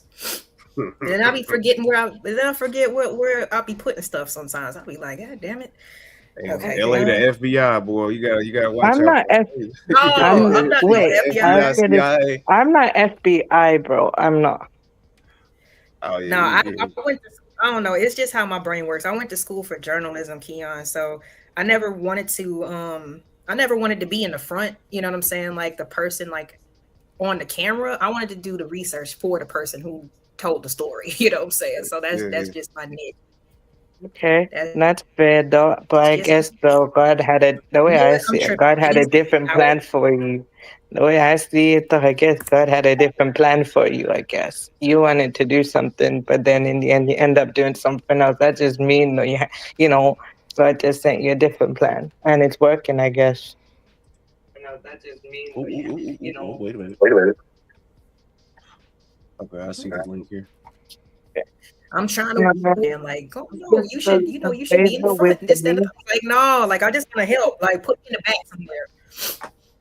No, I get that. I didn't like all that attention, but you know. Despite that, you built yourself though, so I feel like, you know, I get you on what you mean, but despite that, you're doing good for yourself. Thank you, Riaz. I appreciate that. You're welcome. Yeah, but kid, I'm not really FBI. I'm just basically smart. Yes, you are. So we was reading the first one. Yeah, she said she was 16. Okay, and she said, she said my Babylon age is 16, and this is my Instagram page. I said, okay, I don't do the underage thing, Reflection. I know my enemy's trapped. Thanks for professing the kingdom. Keep going. Now this is you talking to her from Ileana. Now I'm asking you a question. This is you talking to her from Ileana page, because this is not your page. No, this is me talking to her from my page. No, it's not, motherfucker. It's excuse my language. Listen. I gotta calm Your down. girl used to be cracking me up, Nature bro. Boy. It say Eliana. This is not your page. That's Eliana's page. That's Eliana. She posted that. She posted that on her page. On her page, she posted that picture. That's my inbox. She posted that on her page. Can you please relax? Stay calm. Okay. So this is my point. All right. This is my point. Can you go This to is the my second point. picture? You didn't post. This is my point. This is my point. You didn't post these receipts. She sent you this. Listen, this is my point. She sent you. Okay, listen. No, Eliana posted them and took them down.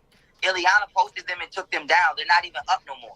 So this is my point. Eliana, I posted them. Everybody posted them. We all. So why y'all take them down?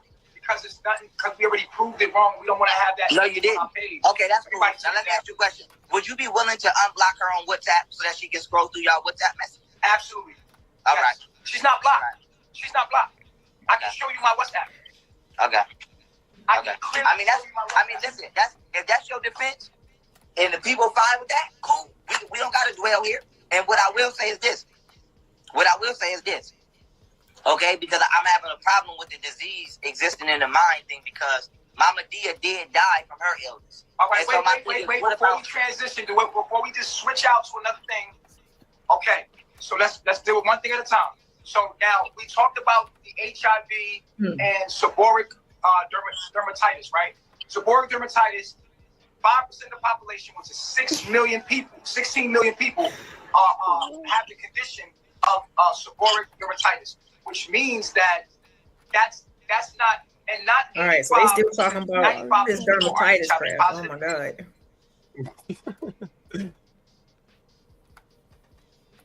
This is what I was doing so that you can understand where I was coming from, so people can understand where I was coming from.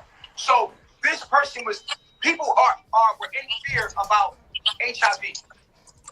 The truth is that in my mind, I had sex with a lot of people, right? So I was telling them, I never knew that somebody's HIV positive and had sex with them. Never did I ever know that.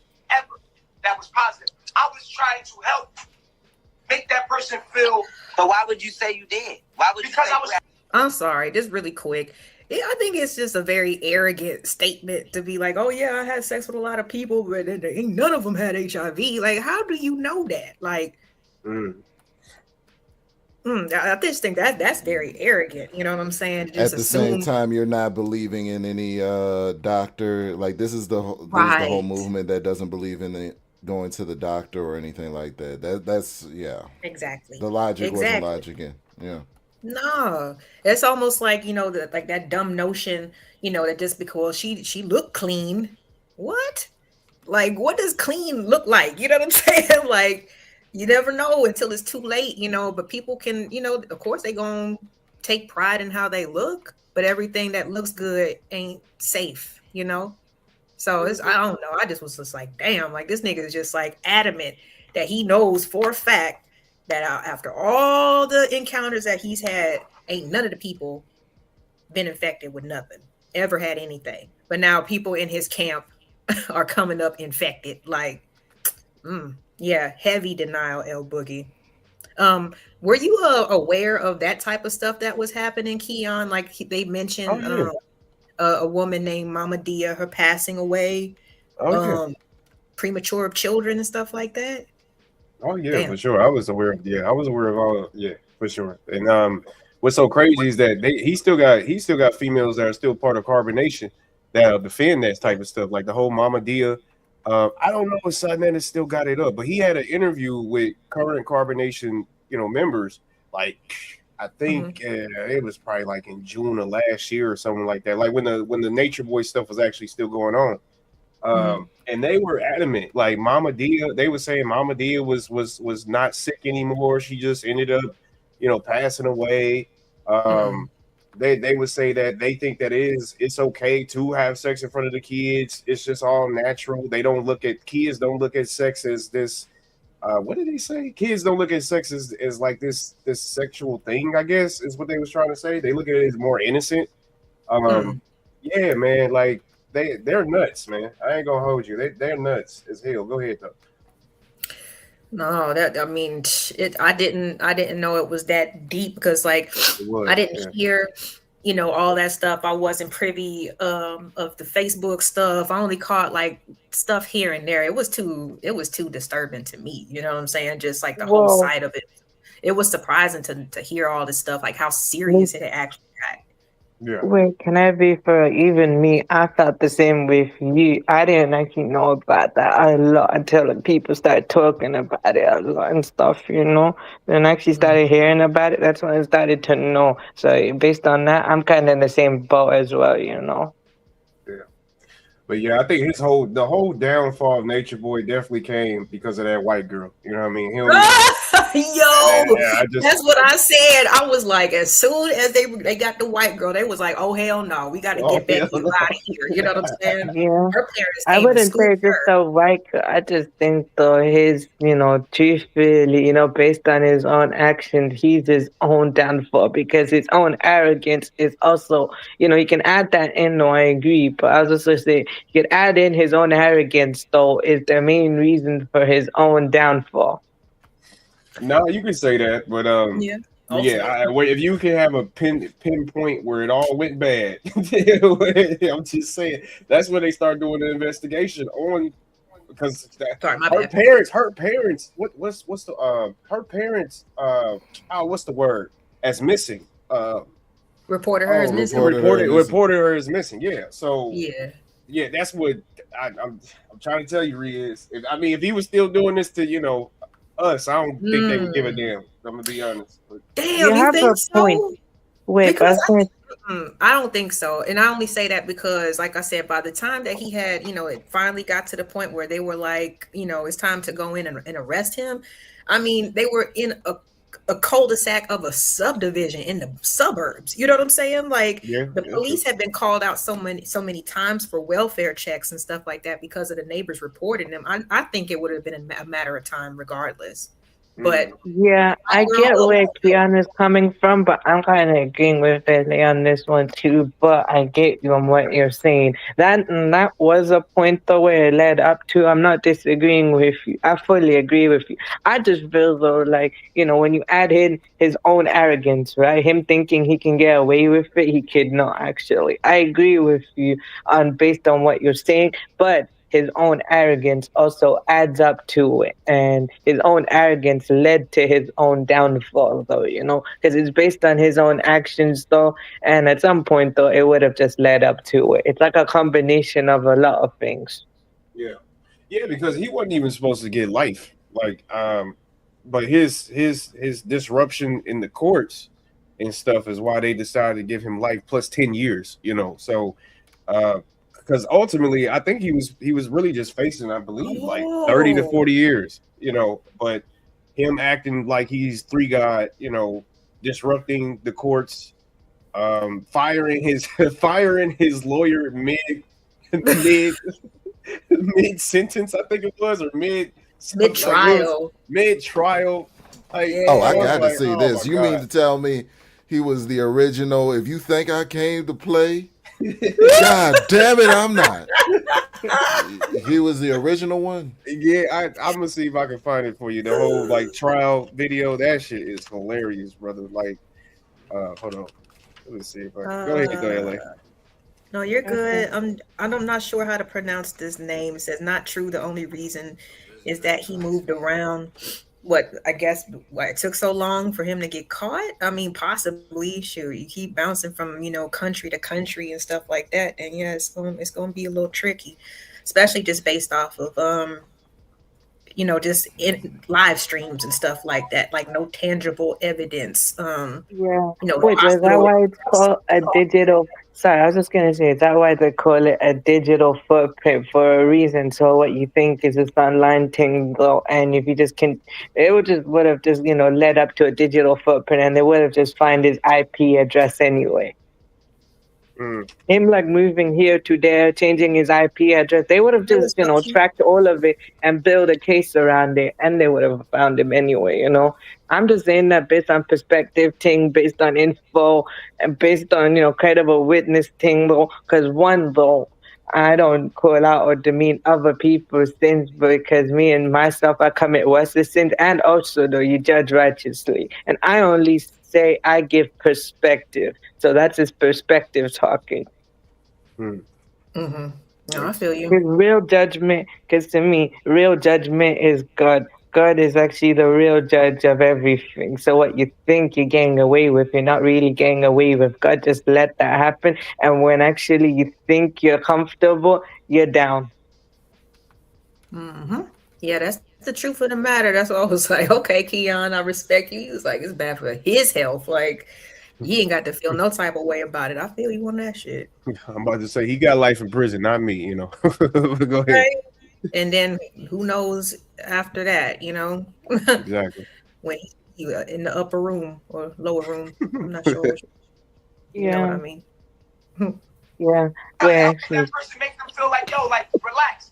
Because at the end of the day, they was like, listen, but do you understand? Listen to what I'm saying to you. Listen to what I'm saying to you. My intent was to calm that person down. There was people coming to me about it. I was like, listen, relax. Because this is what I knew. That HIV, just because you test positive for HIV does not mean that you have a deficit. It means that you have an immune system that's going against itself. Now, HIV does not exist itself. That's what I was teaching. I was teaching this a long time ago. Hold up. Wait a minute. Wait. Stop. Wait. Okay. No. Hold on. Wait. Okay, I got you. Are natural proteins in the body. Yep. Did he say HIV does not exist itself?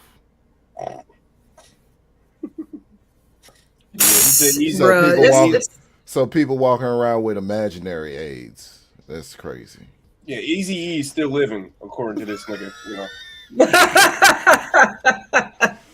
Right. He heard of Magic Johnson and, you know, he went crazy. You know what I'm saying? He went nuts.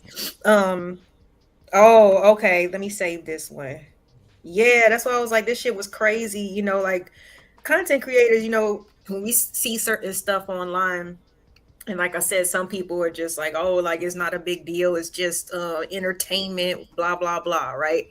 But when these people's, you know, streams are being used in court, seen as legitimate evidence, like it hits a little different, man. So shouts out to, I know it was the T 24/7. She was featured. Her a lot of her footage was featured, but I did save the one that you put in the back too. So I'll check that out. You just never know. So you know what I'm saying? You gotta, as a content creator, just do your thing. You know what I'm saying? Because, you know, especially if it's something that's important to you, you just never know what can come of it. No, that's a fact. That's why I be telling people, like, just keep uploading. You know what I mean? Don't get discouraged, because, you know, eventually, like, you may not hit the $1 million mark, or you may not hit the 1 million subscriber mark, but you know, eventually you're gonna end up like Sharon, you know, where Tommy just pop up on his panels randomly now. You know what I mean? So you know, just keep going. You know. Yeah. You know what they say? Sorry, I was gonna say is though as well. If they say consistency beats talent, because look, there's many talented people in the world, but the most successful people is the most consistent people. But I don't know, to be honest. I don't know, to be honest, but I guess though it makes sense though. I kind of agree to that statement in a way. Just gotta remain consistent. Of course, use your talent, but also remain consistent with it, and then you'll succeed though. That's what I see it as, you know. I just be doing my thing though. I know I just basically give her credit to God first, then I just do my thing though, and I just hope where it goes, you know. That's what I like to do. So I feel you on what you're saying though.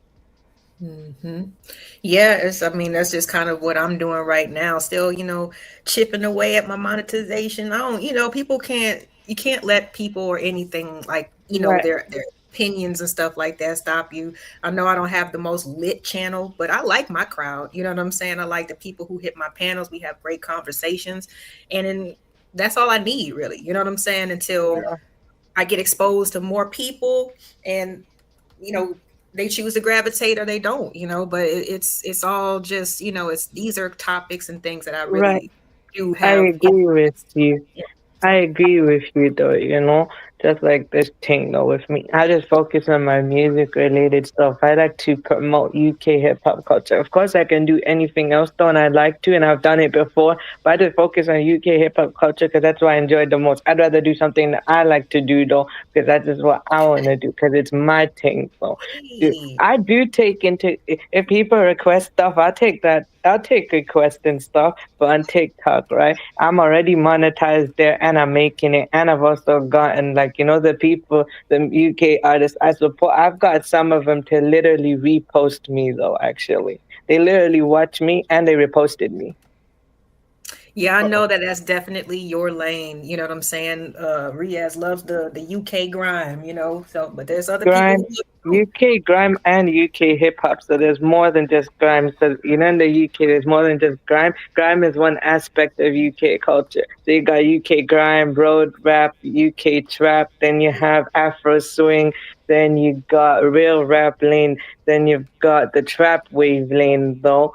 Then I think you got jungle, then you got drum and bass, then you got garage. There's a lot of genres, and you have the alternative scene as well. And you also have drill and trap though, so there's a lot actually. I just focus on the ones that I like to enjoy the most. You know, I focus on grime because I enjoy grime, and also focus on the main UK hip hop scene, and also it's what's interesting as well. There's also a South Asian rap scene within the UK hip hop scene too, though. They just collaborate with each other, but then sometimes the South Asian rap scene is its own thing too, actually. So South Asian is like mostly Pakistanis and stuff. Majority Pakistanis and others. Omni, what's your channel about? What would you say your focus is? My Omni Etc. channel is purely gaming. My Word Up podcast, that's my social political commentary. I haven't been doing it much lately because too much is going on. Like it's crazy. But you know, after I already locked down my degree, so I'm gonna get back to it here shortly. I'm just taking like a little intermediary break. Yeah, for sure. And congrats on getting the degree. That's what's up. Appreciate it. Hey, congrats on that thing, though. And Congrats on that thing. And Keon, are you planning on doing content? Thinking about it? Eventually. Yeah, I mean, eventually, yeah. I mean, because I like doing panels. And, you know, that I can stay on a panel all damn day, you know, and just be talking about random stuff. So, okay. Yeah, eventually, for sure. Yeah. Okay. I'm thinking like a subtle B sector kind of situation, you know, with topics, you know. Oh, okay. No, that's interesting though, look, Keon. If you actually ever choose to start one though, bruh, I'll actually come and support you, you know. I'm There very you go. supportive thing. I like to network thing though. That's always been me thing, you know. So you actually wonder as well. I'm not really Arabic or anything like that. I'm actually ancestry Persian, but I'm more like I fall under the South Asian category. Pakistanis are South Asian though, because you know the southern region of Asia. So all Asians are different though. Actually, it's just mostly though. The only Asian you mostly will hear about is Chinese, Japanese, and South Korea. Pakistanis though, some people find it hard to, you know, see them as Asian though, because they're multi-ethnic. No, I feel you. Yeah, they do be trying to leave out India and stuff like that. Like that's not a part of Asia. Like that's Asian too. Like Yeah, but you know what I say, Eleva, to be? I feel like Indian and Pakistani are two different people. Once upon a time, they were one people, but they're not one people anymore. They're two different peoples with two different cultures. So yeah, I can't even lie. I don't know enough about that historically to even speak on it. yeah, I can tell you though. So basically, India, Pakistan were, you know, a long time ago, of course, history type thing. After under the Indo-Persians, they became Pakistani in the 1930s though, because they wanted to separate eventually. Then made official in 1947 with the partition. It's called the partition. And basically, the continent was partitioned. Though, but majority Muslim is Pakistan. But then people had to choose type thing, and the Brits split it and everything. And then it was like a bad thing because the borders were not drawn up properly, and they're still fighting over Kashmir. That's just a summary of everything, but there's more than a lot actually. I had one more question before we get on out of here. Sure. And this is, because like I said, I mean, yeah, I was talking about the Nature Boy documentary, but I also just wanted to talk about cults and like kind of group think as a whole. Do you guys ever see any type of and hold on, let me read this first. Let me read this first before I ask. Certain characteristics when it comes to cults and cult leaders, absolute authority centered on a leader, or in this situation, I guess a content creator who might be charismatic, feels like they are above criticism, or choose, or they felt like they're chosen in one way or another. They have us versus them type of worldview where outsiders are somehow dangerous or incapable of understanding. Control over information, limits what members can read, watch, discuss, suppression of critical thinking. Questions are interpreted as weakness or disloyalty. Strong behavior control, relationships, in terms of what people eat, what they wear, daily routines. Do you guys notice any type of cult-like behavior on YouTube?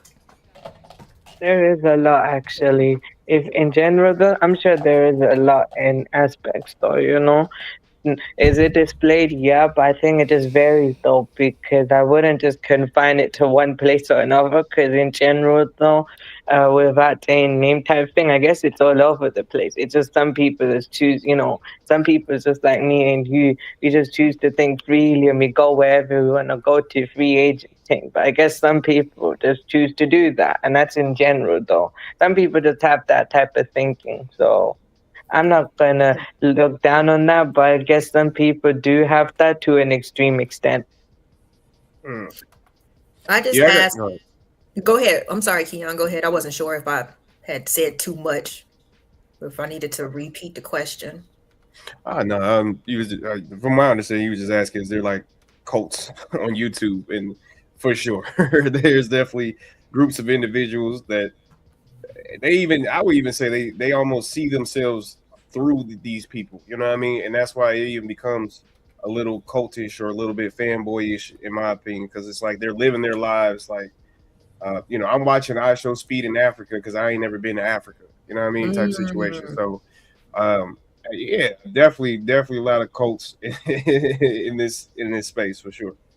Yeah, I feel you though. That makes sense though, actually, So yeah, that actually does make sense though, bro. I get you on that aspect too, Yeah. I don't really watch Speed like that, but I've actually seen some clips and everything like that about him though and everything. So yeah, that actually makes sense though, Yeah. Mm-hmm. What about you, Omni? You got any thoughts on cult-like behavior on YouTube? Yeah, and God, I hate that I'm this guy right now, but I see it a lot with the followership of female influencers. That's what the followership of female influencers. Yes. For instance, there was this. I can't think of her name, but I came across this story just the other day of this female influencer that was putting out misandrous content. Like, I hate men, marriage is a scam, marriage is slavery, and all of this. And she's recently engaged, and she's about to get married now to a man. Common grifter. And her following was like, yeah, you could have gotten married on the low. Why did you tell us? Like, you shouldn't have told us. You should have. So they're comfortable being lied to. This is what I'm saying. Okay. This is yeah. So they're comfortable being lied to, and you know what I'm saying. They wanted a lie that they can believe in, and I think that particular type of individual is why cults exist. The person that just wants a lie to believe in and wants to take comfort in the lie.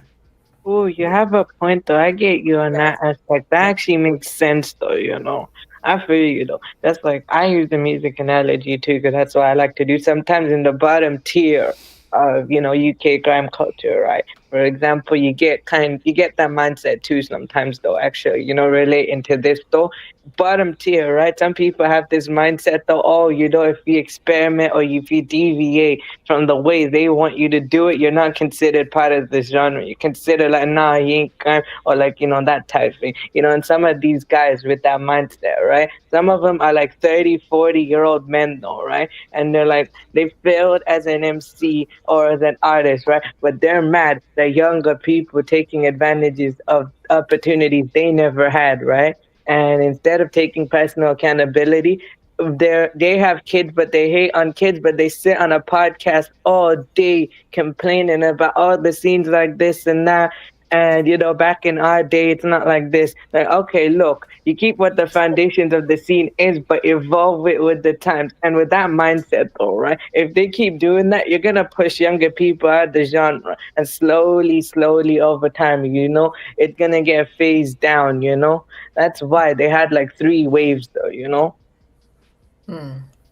They had like 3 waves and they go back in the underground type thing, because with that kind of mindset, they don't realize you need a youth movement to keep it going. Yes, you can keep it OGs. Even OGs though, literally respected older OGs, OG MCs, legends though, literally say the same thing I'm saying. They're saying, look, it's not a high school reunion thing. The scene needs to evolve. Yes, we did this back in the day and we keep the foundation, but they themselves are saying the same thing as me though. Scorcher said it, Skepta said it, These guys literally, they're respected names saying what I'm saying, All right.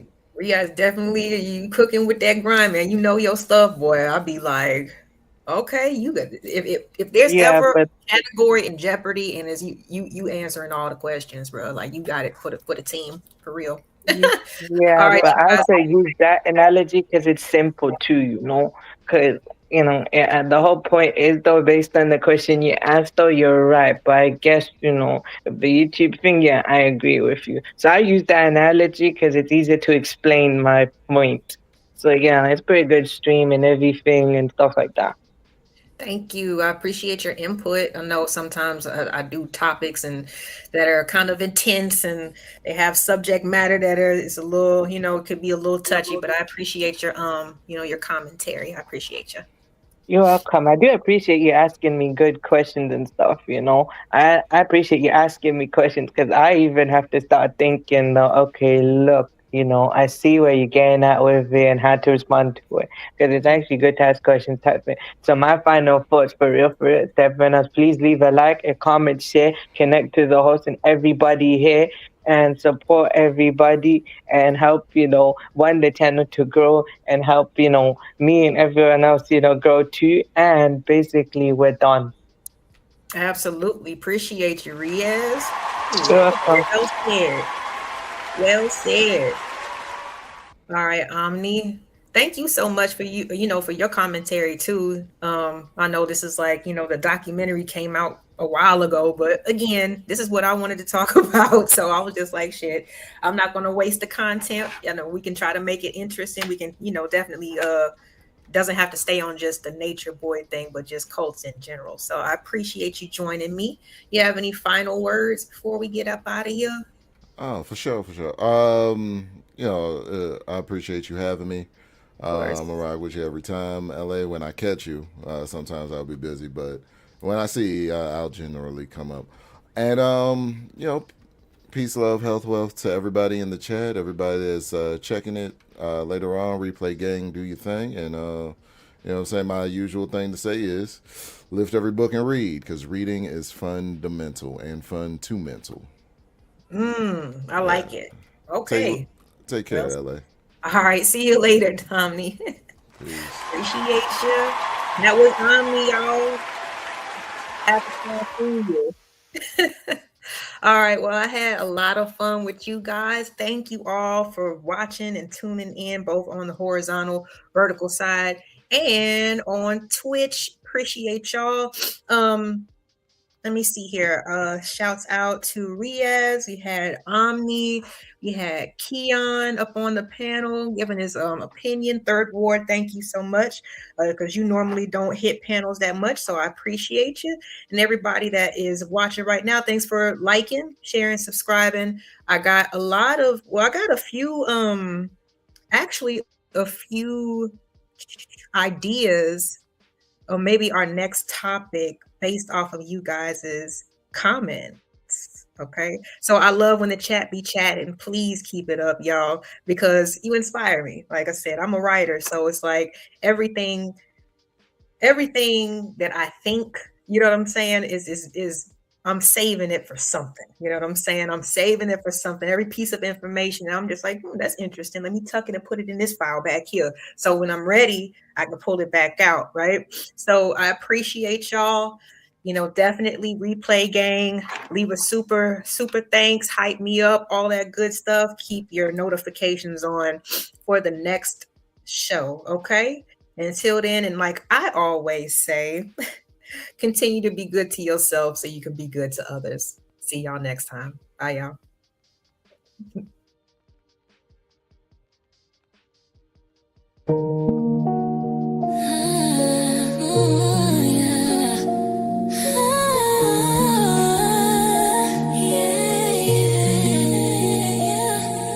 The world is a real place where things aren't perfect. It's all about the journey. And where are you going?